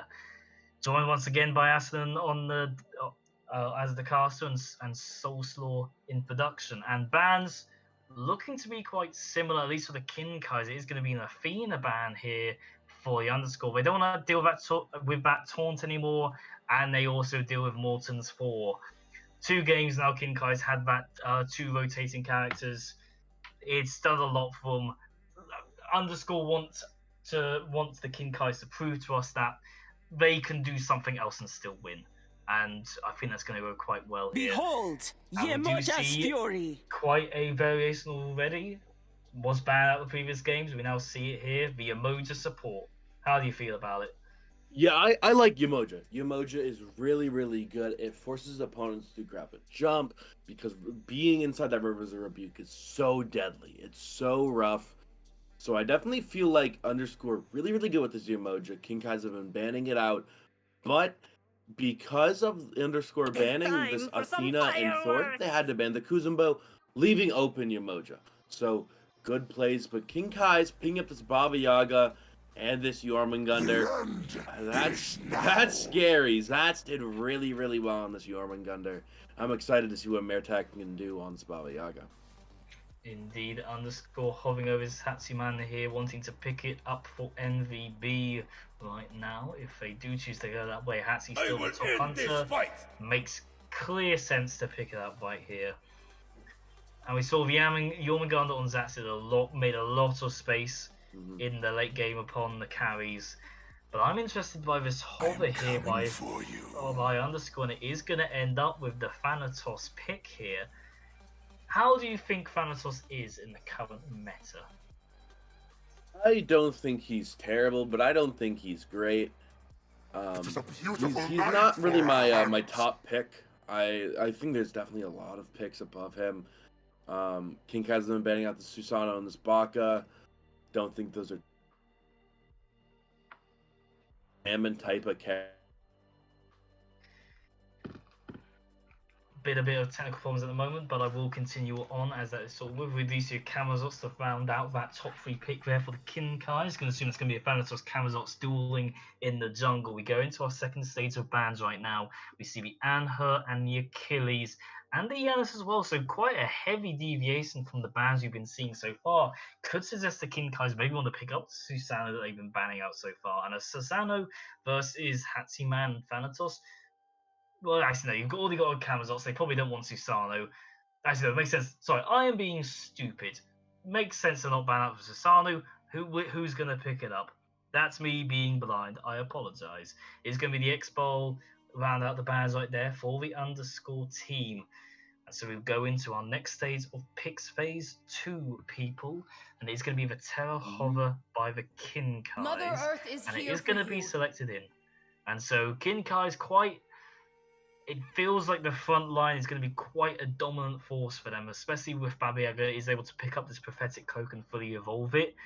It's going to be a lot of damage is going to be required by underscore to get through these tanks, but a Thanatos execute, I would say, does that perfectly. Yeah, it really, really does. I mean, Thanatos having a pretty good execute. I mean, going up in the air, immune during it.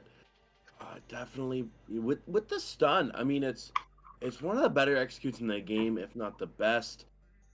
I think Kinkai's have honestly drafted a composition around preventing Thanatos from getting a bunch of these executes off. I definitely think it's a good idea. I mean, Terra providing some healing, Zats on this Jormungandr once again. I mean, he just seemed nigh untouchable in that late game. King Kai's definitely in a good position here, but underscore looking to go back to that colon possibly. Well, Indeed, they do hover it over right now. And I mean, it did do very well in game one. The initiation was good with the multi-man knockups. It draws the attention, means the Thanatos can get in the sky and hover around. Look at who he wants to pick off here. Coming for you, laddie! And it shall be locked in, waiting for the mid pick for the underscore team here. Yana's taken off the table here, but a classic for the past few patches right now. A staple, a consistent mid god. Merlin is My covered power right now cannot be and contained! confirmed for underscore. So quite a different team draft at underscore taken, and same with the Kinkais. Both teams flexing off, showing off their god pools right now. yeah, I definitely like it. I mean, Merlin, a really, really good pick here. Colin was really, really well on underscore for underscore Yamoja You will Hachiman. regret getting in my way. This composition is really, really good. As the Kinkais logging in this Rama, these full 5 are filled out. I'd favor the underscore on paper. This Thanatos definitely brings some question marks. Indeed, will be a Varma to find out that draft there for the Kinkais. And are you saying a Thanatos bit of a questionable pickup? So what about overall for these drafts? Which ones are you favoring right now? I definitely think underscore setting up for this mid-game, early game fights. Yamojo really, really good around that beacon, as is Thana, Merlin, and Keelane. Hachiman just kind of good everywhere right now. So I think underscore looking to have a presence in this early game where Kinkais have a really, really good late game. Rama able to do so much. Baba Yaga, a fantastic late game. Jormungandr, I mean, we saw what he was able to do along in a new look for Morton on this Camazotz. It should be interesting. You know, once we get into this hyper late game, I think Kinkais might have the advantage if they're able to put Thanatos down, if they're able to keep him down. But if underscore are from even or even ahead, they definitely should be taking these fights. Indeed, and I think with it's an interesting setup here because it's also fact of Yamoja has those walls. It's those can be a big killer in the team fight. But Terra and the Jormungandr and the Varma can be caught out quite quickly unless they don't use their ultimates to escape. Do you think a Phantom Shell here is a high priority for the Kinkais, or do you think they can avoid it? I think they're shooting themselves in the foot if they don't get Phantom Shell. Pretty much. Okay. Right. Sorry, production, just to check. Are you ready yet to go in Yep. game? Oh, yeah. Oh, I couldn't hear properly. We will go into game 3 of this close set, everyone. See what this final result shall be. Will it be another 50-minute banger? Go to the late game, these key EFG fights, or will a team sweep it up early? I mean, do you think that one of these teams have the potential to sweep it up early with their drafts here? I mean, I think, you know, underscore definitely can do something great early. Thanatos always have a really, really good early game. You know, Merlin providing a good bit of burn, as does Hachiman in this mid game. So I think underscore can definitely run away with it early and put themselves in a good position. I don't think, you know, a game will be decided early. It's just not what this patch is about. But I definitely think we could see kind of how the game will end up. Indeed, we saw the builds looking pretty consistent across the board here. Yeah. Do see Kakali going for actually an early sort of magic stone here. Like we're going to be seeing an Arch Druid, a stone binding, and actually Azek, before I ask you that, I want to ask you here. 2 different starts being done here. Underscore looking for the early free grouping. Do you think that's the right call, or do you think they sort of stay with the earlier one? I feel like it kind of works out evenly. I mean, it works out evenly. You know, you get around the same time of clear. Maybe it's a tiny bit faster, but it could have been due to. Ooh, that's rough. You hate Kino to see gets it. that steal upon the purple buff, and Ginger Arts will be without his attack speed buff for the first few minutes of the game. That's quite a substantial hit upon the underscores. Probably their mental as well. You probably don't want to go Yeah, that's into just rough. an all-important game 3 and just lose your buff to begin with. And it also means that they don't have the XP as early on. They have to farm a bit more. They do hit level 2 eventually. But yeah, quite a rough start here for the Kinkais. Yeah. Other than that's going fair. Yeah, you just hate to see it, right? Good. That's kind of the merits, as it seems, with that with that taking all three. Hold Good a full right now as gank. Thanatos going in for this early 2v2 fight here. 1.5 minutes in again, looking at this fight similar to game 2, but will a kill be confirmed? No, it shall not. Baba Yaga is the one aggressed upon here, and they will get out of dodge. Close call there, relics used. Oh, no, how's it? They are going back on in. Miranda takes a lot of damage there by Morton, but is going to be able to heal up in time. A lot of mana expended on the side of the Kinkais here. They probably don't really want to look for a fight now, but Miranda's keeping an eye out. Maybe want to try and deal some damage to Morton here, but it is potentially Miranda's going to get caught out instead. Takes a wild magic. Morton throws out the post, and a lot of damage will be done.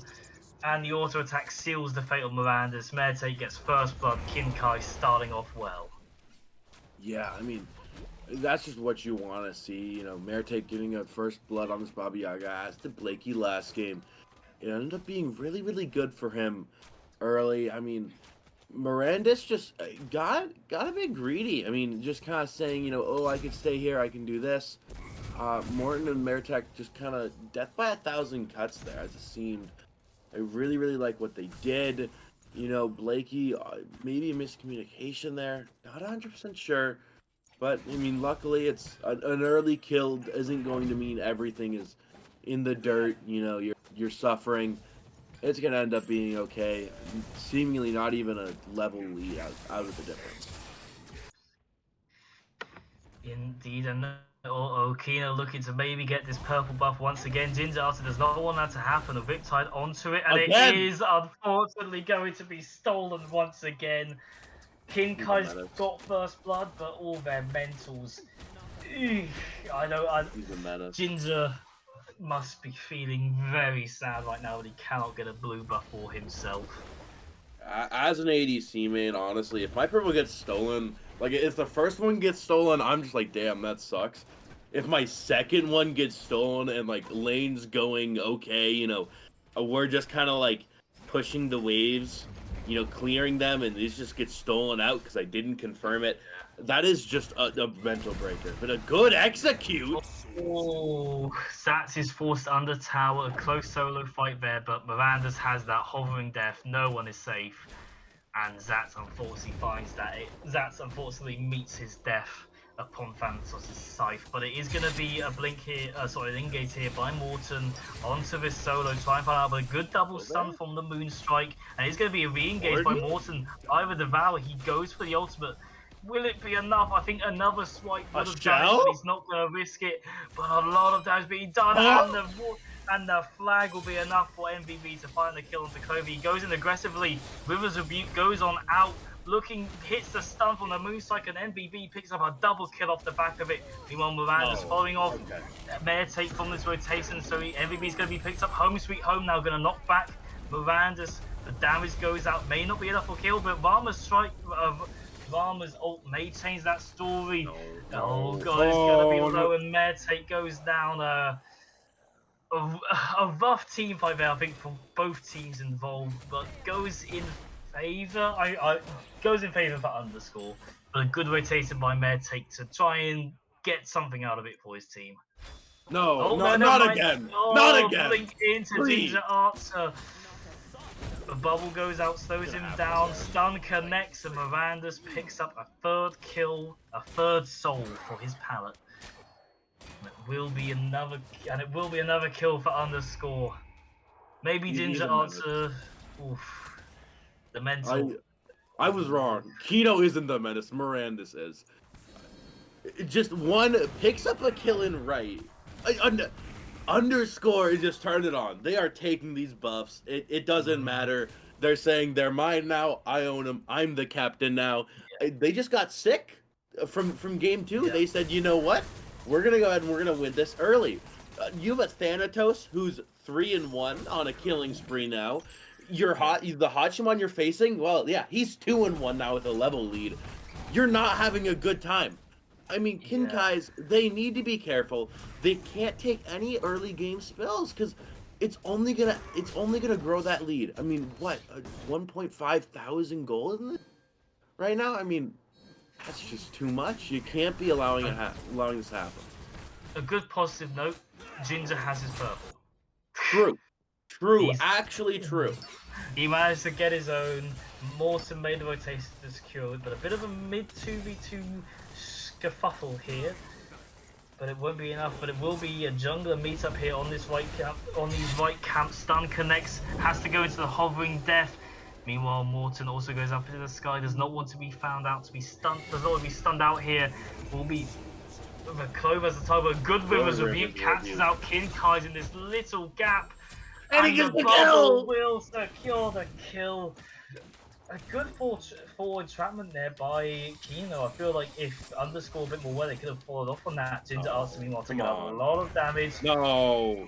And it does. It is able to go up to the sky, but the flag comes down and MBB picks up another onto Ginger. That's rough. I mean, if I'm Ginger Archer, right, I'm just nodding my head there, like, you know, good outplay. Like, yeah, that sucks, but good outplay, understandable. I mean, that's just rough. Underscore, I mean, off to a great start early. Now 2,000 gold up. They should be able to pull these objectives, especially with a Merlin. I mean, it's just rough. Indeed, and already a 2-level lead garnered here for Ted in the solo lane. Jormungandr still trying to hold out his own. Wolf gets rooted out in place there, but he is going to have to retreat to the safety of his tower. Thanatos, luckily nowhere nearby. He should be able to get that back off quite safely. Talking of the Thanatos, he's over here in left, looking for maybe a cheeky engage. Morton is rotating around as well. They gotta be careful here. Clover's made a rotation as well. Gold buff spawned in. Mirandus wants a cheeky bit of that pie. He gets stunned out, but it is going to be a secure on the buff at least for underscore. And it feels like the third game is always, I think, the added discussion of mental has to play. Because they've played for a long time now. You're getting tired. Mental could start to waver here. They've already done a lot to Ginger. They've taken away his camps, killed him on the tower. I feel like Ginger, maybe his mental might be a little bit fried. Do you think the underscore should just try and annoy out Kinkai's here and just make him as frazzled as they can? I definitely think it's a good strategy, right? It's something that I've done before as a player, right? If I notice, you know, in a game 3 or a game 5, you know, maybe someone's feeling nervous. Maybe I just be annoying, right? I don't look at something. But Beads is you. Yep, a good engage there. The cripple from the Rama's dash is able to stop that dash coming through earlier. Hovering death up in the sky, but Varma is aware and means that the Thanatos has to change targets and might be met with a different type of fate that he had planned out. Terra goes on out through a low health on the 2 carries right there for underscore. And so Kinkai's group up as they're happy with a push out. Meanwhile, a bit of a mid 1v1 right now. Merlin puts up the fire stance as a bit of deterrent. But Mertok still going in quite aggressively. Goes for the aggressive ultimate. Will it be enough? One fireball lands, but it won't be. And Blakey sweating there, I feel like, a little bit, but is able to get out of dodge. Stygian Beacon, 2 minutes up until that's up on the table. Not even close. That's what Blakey's saying in comms right now. You could be like 50 health, not even close. That's just the comms, and I know it. Underscore, I mean, they're still feeling good. 2,000 gold means a bit less than it did 3 minutes ago, but still impactful, still meaningful. They're in a position to go ahead and take this, take a gold fury, get a pick, something.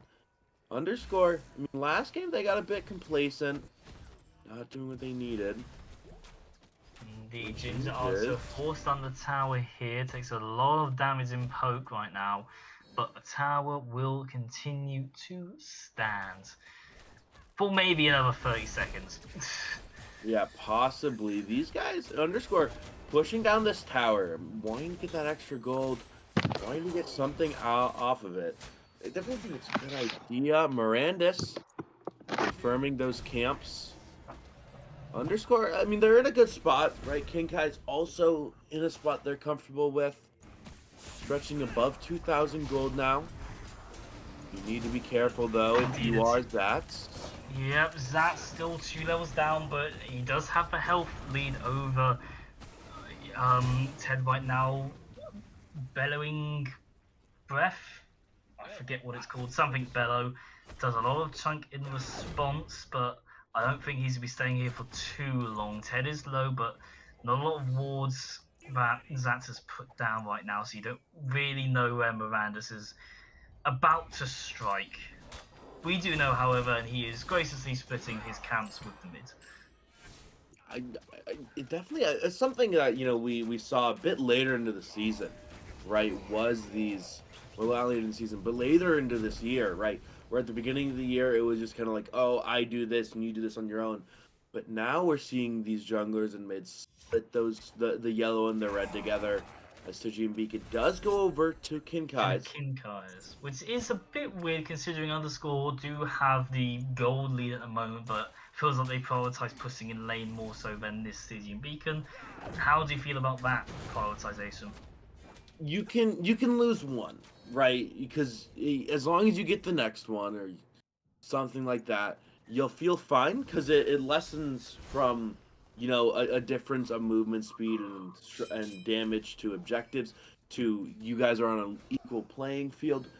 Losing more than one, giving up more than one can be dangerous, right? Sounds like an aggressive blink in here by Camazot's. A good Aegis by Blakey to try and delay out the dev, but he will still fall. Hovering Death put up into the sky within the beaks. He is put down to try and scare out the Kinkai's. Mirandus has to ult back down defensively, does not want to re-engage right there. Kinkai's got an all-important pick right there onto the Merlin. Gives the Babiag a bit more time to farm up, get a bit more of a lead. It also gives him a bit of a breathing room right there. Just being like, okay, we've still got it, we can still turn this back around. There's only a few K gold difference here. Nothing to stress about. Yeah, nothing to stress too much about, but one thing I do find interesting, Underscore positioning here, but that's what I was saying, Sasuke is both Sasuke and Ginger Archer, right? Picking up this Gilded Arrow. Anytime I've seen these items, they've been paired with a last item Deathbringer and upgrading into that crit, so excited to see where that goes. It's interesting. Both these characters pair very well with crit, so I definitely don't hate it. Indeed. Well, there's only one way to find out, and I think we've got to wait another like 10 minutes before we do. So in the meantime, we'll be entertained by a nice little mid 3v3 skirmish. Ginger Archer unfortunately had his purple buff for a bit, but it's time went back to Underscore. So NVB gaining a bit of an advantage here. Levels are even, but kills it is definitely not. Meanwhile, Merlin being quite aggressive here onto Mertak, forces out quite a fair bit, and it just seems like Underscore are controlling this map, particularly on this left-hand side. They are being aggressive, they are taking advantage of any and all space they can get, which feels good. Yeah, I mean, it's really good, right? Taking up space, saying, you know, this is mine, you guys will not be able to do anything about it. That's rough. Just tasting his own medicine right there. Yeah, but it's going to be a mid 1v1 here. Mirandus will be able to get in Sky. Execution range not yet there, and so it will be an ult for ult trade out. Mirandus gets out of dodge, Morton gets out of dodge. That is that matchup. That is what should be happening anytime they 1v1. neither of these guys will be taking each other down unless Morton going for this vampire, a build that we haven't seen all too much, right? Going for the Soul Reader, Soul Reaver able to pick it up, right? So it's going to be important, you know, if Mirandus is going to be looking for these 1v1s against Morton, if for him to get that, to get the Brawler's beat stick underscore though. I don't know if Mirandus will look for the 1v1s though. I don't think he should be. I think he Thanatos always, I think, excels at the fact of he can just harass the backline. If you are the backline and you get low enough and you see that you become an execution target, you're scared. Like you don't know where this, you may not know where this Thanatos is, and then you're just dead in an instant because Hovering Death collapses upon you. So I think it's just an added fear factor. Miranda should be looking, I think, to try and dive more off than looking for these one-on-one fights, because Camazots the Vampire Bats will do a lot of healing there and should just be able to help Aiden win that 1v1. Meanwhile, once again, we see this slapping back and forth on the solos here. And both, I mean, Zats has been doing very well to be able to keep up in farm, has only fallen the once, and that was thanks to a Thanatos ulting over the wall. But it does seem like Zats has been able to basically push Ted under their own tower every single time, despite being behind. Meanwhile, Underscore being aggressive with their positioning right now, do try and do a tactical retreat after picking up some oracles, but they won't find any. Morton blinks aggressively. Mirandus has to go up into the sky, low health. Four-man group of other King Kai's. MVB is rotating out here, but King Kai's, they force out the jungler ultimate. ADC is here. Will they look for a Fury? It does not seem to be the case. A minute until Stygian Beacon is up. Miranda's still getting chased out here by Morton. Half health. We'll be able to heal up quickly with taking a few camps on the back. But good aggressive plays here by Kinkais. They know that there's still potential for them to crawl back. They still have a lot of damage. They still should very much be respected here. You cannot step up to them that easily. No, you really can't. Underscore might have a lead, but the longer this match goes on, the less and less it's been impactful. It's been coasting around that 2,000 gold mark this entire time. It's something that we see a lot of teams in these kind of middle to lower divisions do, where they just go ahead and say, well, we have a 2,000 gold lead. You know, we can wait a tiny bit longer to do something. And then they say that at like 5 minutes, and then they say it at like 7, and then they say it at like 12. And now when you get to 15 minutes, 18 minutes, now they have the 2,000 gold lead, and now they're saying, well, we could have done something, and they just haven't been. Indeed. And so yes, Stygian Bacon is taken once again by the Kin Kais. Underscore, they've had this lead, but they've yet to step up for the Stygian Beacon. Do you think that means they kind of fear this team fight at the moment? I mean, each time a Stygian Beacon is spawned, there's King Kai's have been grouped up as 5, and where's Underscore been? They've been scattered out. There's been 2, 3 in mid lane, but there's no shot you're ever taking a 3v5. I mean, it's nearly just it's just death, right? So Underscore, they just need to position better. They need to be realizing when these beacons spawn, when these objectives spawn, because they can't just be caught with their pants down. Indeed. We are going to go for a quick break here as we do wait for the lobby to unpause itself. Don't go anywhere. 20 minutes in, the game's closing up. Or there should be some fun to be had.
And we are right back into this game. Unfortunately, a little bit of a DC, but we will start up right back with some action as Underscore start up this Gold Fury right here.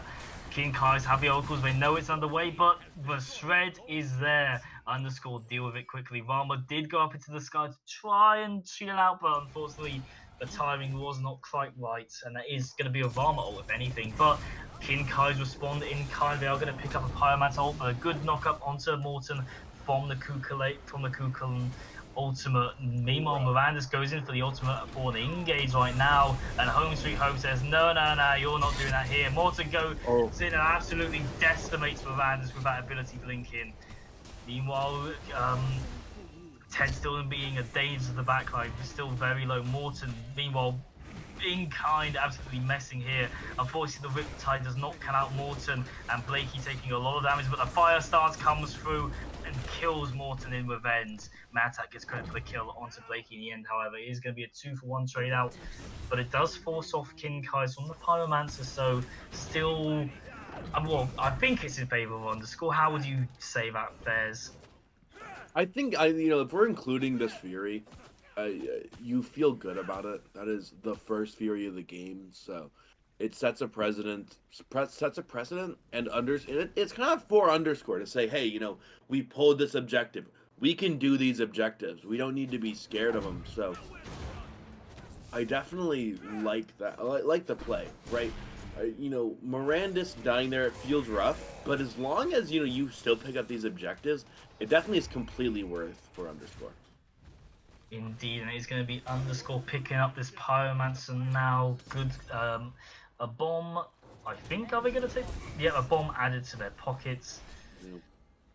And yeah, we go into this 20 minutes into the game now. Gold gap closing ever so slowly.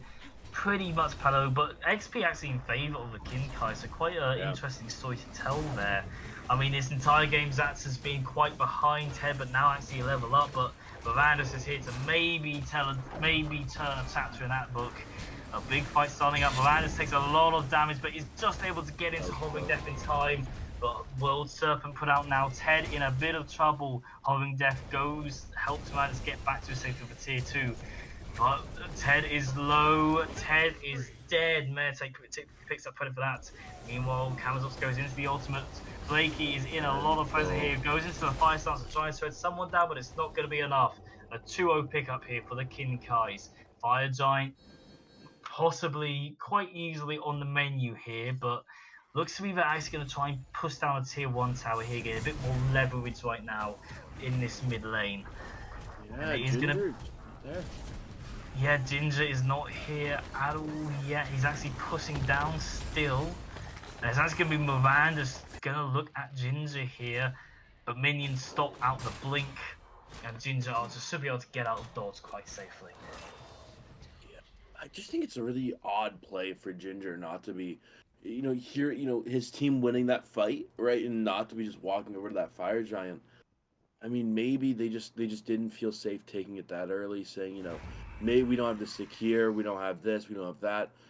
Kinkai's just playing it safe, especially on this, game 3 situation. So, definitely not a bad play, but, I would have liked to see something different there. Underscore, though, taking one bad fight is not the end of the world, especially without your ADC, who's such a big part of it. I mean, I think Underscore definitely still in a good position. Indeed, they shall. King Kai's now getting a little bit of a gold lead to match the XP lead off of that team fight right there.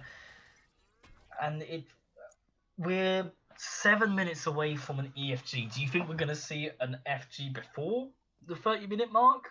Or do you think both teams are going to try and stall this out? I think if King Kai's is able to get a significant enough of a pick, they can definitely take this EFG. And as can Underscore, it's just what is a significant pick for Underscore is different than King Kai's. Right? Underscore, they can take it with one. Right, going out. Hold that thought as Morton blinks in here, but unfortunately misses the Vampire Bats, and Underscore gets to the safety of their tier 2 tower. 5-man grouping by both teams, looking for something. Miranda has the blink up when you get out of combat. Death Scythe unfortunately just misses target. And a lot, it's looking close right now. Both are posturing around. About 20, well, not even that, about 10 seconds until City Beacon is up online.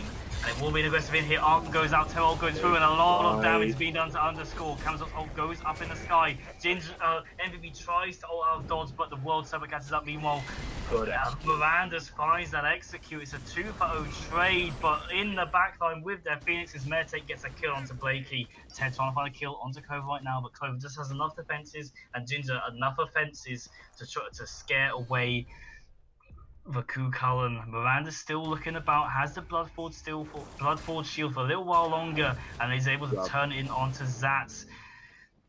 Yorms 2 is not enough to hit onto Miranda's, but he does have the speed boost. Will it be enough? He does able to hit up the knock-up, sets out the slow, and Mertek gets credit for the kill. A 1-for-4 trade out, and a Stygian Beacon for the Kinkais, as well as an Oni Fury. And I feel like that whole fight starts off with a beautiful Arc and Terror ult right there. Yeah, I mean, that was beautiful. Great engage for Clover. Doing very, very well on it. And, you know, I do believe with this Stygian Beacon falling, with this Oni Fury falling, the Oni minions and the Titans should be spawning at a very, very similar time. So, should be quite interesting. Indeed. Kinkai's building up even more of the lead. Titans have been unleashed. Their chosen lane, the right lane, solo lane. But a tier 1 tower still up for the Kinkais. Quite possibly going to fall in this push, but first the Anscore are going to prioritize this mid tier 1. Morton goes in here, Devour to close the gap, but Blakey gets tagged by Camazot's abilities, but it won't be enough for a real follow-up in an engagement there, and so group 5-man by Kinkai's here looking for this Pyromancer. Underscore, I feel like, is aware, but Kukulane wants to back first, spend some of the money in his pockets. And yep, Titan's about to mid in this right lane, but instead of going towards it, the Kinkai's going to start up the Fire Giant. And Underscore is not anywhere nearby, they're only just entering the jungle from the mid lane.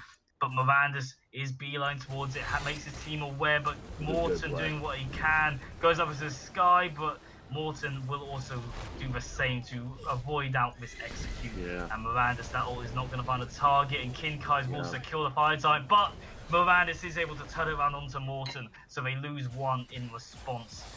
4-man for the Fire Giant, 26 minutes in. Titans are banning out on their own. It will be Chaos Titan to secure it, and so we'll be able to push back, I think, a bit. Not going to really take any shots off it, but fair to say, Underscore, they're using their momentum. They are going in, one-man knock up on to Mertek, and yep, Zaxxy going a lot of chunky right now, and a big potion there by Miranda's goes in once again. Ginger Archer hits with the Varma snipes onto NVB, but Miranda's might be a bit careful. Kino gets taken out by Ginger, but a good wall there by the Terror to scare away Miranda's. He's 1 shot away from something, but that speed buff is going to help him get out of dodge. And what feels like the Underscore trying to get something from their momentum after that pick onto Morton. Feels like they kind of is it fumbling the bag, do you think? There was no misplay besides deciding to go in on a team with Fire Giant, right?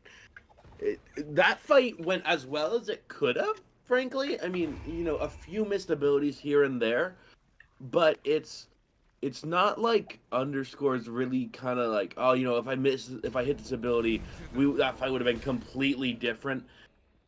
You're facing a team with Fire Giant under their tier 2, right? You also didn't have Blakey there. Blakey was defending the Titan, so it was a 3v4. I mean, there was just a lot. It was just a bad fight, and that's what went wrong. I mean, I think another thing we want to look at the moment is the player damage charts, because Ginger Archer comes up big there in that fight, able to deal it off, but overall, only 7k damage out of this RAM at the moment. Getting out damaged by the Emoja. It feels like the ADC for the Kinkais has not been rotating enough into these fights, it's just been focusing on farming. Meanwhile, we do see this jungle trade out once again. Both ultimates have been used, so we'll be seeing what abilities get hit. But Meditate coming around in it. Miranda's doing what he can, but the wild magic will be enough to secure the kill. Ted goes in aggressively, gets the knock onto Morton, does a lot of damage, and it will it be a jungle trade? It shall be. Ted gets the credit for that kill. Home Sweet Home goes out, gives him the shield, but Blakey absolutely shreds it down in that fire stance. And Kinkaiser on the run, but a 3-man route by Ted in the Berserker stance probably scares the Kinkais for a second, but they will be able to retreat. And Primal Fury started up for the underscore. I mean, that's just kind of like a call an ambulance, but not for me moment, right? It's Mirandis getting baited in, but his team was just perfectly fine right there, saying, I'm fine, I can do this. It was a good fight. Getting 2 picks there, especially with that Emojo locking some people off. I think underscore feeling really, really good about that fight. Definitely, at least for me, in my perspective, definitely kind of pulling back that mental, saying, hey, we can do this. We're still doing really, really good. We're still in this. Mm-hmm. Indeed, and we are now 30 minutes into the game, 1.5 minutes until the EFG spawns on in. Gonna be quite well. I assume we're gonna see a fire giant dance here. This could be the EFG to end it, but it's gonna be the Pyroman to start up by underscore right now. Clover starts up something, but the Merlin shred will be enough to decimate that poor little Pyromancer, and a bomb picked up once again into Kino's pockets. Yeah, I like imagining that the Pyromancer is just this guy, and like he's just trying to do his job and just guard this place, and like just sitting there, and he happens to have a bomb on him. Yeah. And these just gods just keep murdering him for no reason. You start to feel bad for this guy, but a good fight. He's going to be in a blink engaged by Morton and Onk, and a tail ult goes on out. Both jungle ults are up into the sky. Will Mirandis be able to find a target? No, they shall not. The Jormungand, the World Serpent, spreads out the underscore teams, and Kinkais do have to retreat because they were the ones to engage there, but they took a lot of damage in response, so not exactly a free fight to take after that. And if anything, Kinkais, if they get scared away, this could be an underscore taking it here. They are all grouping up around it. Underscore's team are backing. Hate to see it. And yeah, underscore's aware they've backed, but they're not going to go for a quick shred here. Probably want to finish off their builds a bit more. But if anything, now Kinkais are aware that the underscore have backed, so this could actually go against them. The Kinkais, are they going to? No team is trying to shred down this fight type. Both teams are aware that they need to win the fight first. I think that speaks wonders. They're in game 3. They want to win this properly. They need to win this patiently. So they're waiting. Blink up again in 60 seconds for Morton. So that's not going to be engaged. Mirandis, meanwhile, might find it onto Morton instead. The abilities are landing. The ultimate is not available for Morton, and Mirandis will get the kill. Blood Force Shield will help him be able to get out of dodge, and the ability and the arm will go up to the sky to try and finish it off. One snipe hits. Will the final one? No, it shall not. And meanwhile, Ted sweeping up the damage. Shell goes out. Mirandis goes in once again onto Clove, and he's going to be able to done it. A 4-man kill onto the Kinkais right now. His only Ginger up to left, and Ted is trying to deal with him. As underscore are marching down mid lane. They could end off of this. This is a deicide off of Mirandis being able to deal with Morton. Morton not having the ultimate. The jungle duo. Yeah, that is game. The junglers told this story right now. Every time they met, it was ultimate for ultimate, but Morton did not have it this time, and that spells disasters for the Kinkais. And that will be, after a hard comeback from underscore in this game, a 2-1 victory for their team. I mean, just one bad fight. It's been a story in competitive Smite, as old as time. One bad fight loses you the game. That has just been it's what happened time and time again. 30 minutes in, I mean, you can't afford that underscore play was biding his time. A really, really good early game, a quiet mid game, and just coming out, exploding like dynamite right there, saying we don't need the EFG, we don't need none of that. We're just gonna walk right down into your base and Yeah. we're gonna take it. I mean, it got to that point in the game that respawn timers were long. They were killed quickly and efficiently. For Terra ult, the Arcs, the Relics were not enough. And Morton got down. And Miranda's, thanks to that Bloodfall shield, was able to stay Yeah. alive so he could re-engage later. And as I said, I want to reiterate, the junglers, every time they met up, it was ult for ult, because if you did not have your ultimate, you lost that fight. Yeah. And that's what happened here. Morton aggressed upon underscores yellow buff. They engaged, they went out the ultimate, but Miranda's held. Miranda's waited, bided his time. Morton stepped out from the fire giant pit, looked at the wave. Miranda knew that was the time, hit all his abilities, hit the ultimate, and that just swept away. That dealt the mental blow to the Kinkais and was enough for them to take that game. And well fought by both teams. Like, it was a very good set. Both deservedly, if either of those won, it would have been a very deserved victory. Yeah. It just goes towards underscore there. Yeah, King Kai's had an insane game two. Played really, really well game one. I mean, King Kai's, they still are a top three team. There's no questions about it. 100%. No doubt about it. Underscore, I mean, able to pull it back. Really, really good. I mean, I'm looking out for both these rosters come playoffs, come finals. Indeed. And yeah, thank you everyone for watching this game. It was fantastic to cast, a close set we were promised, and a close set indeed it was. Thank you to Soul Slaw for production. Thank you to Ashlyn for joining me on this cast. And I have been Matlock. Thank you for joining us today. See you all next time. Bye.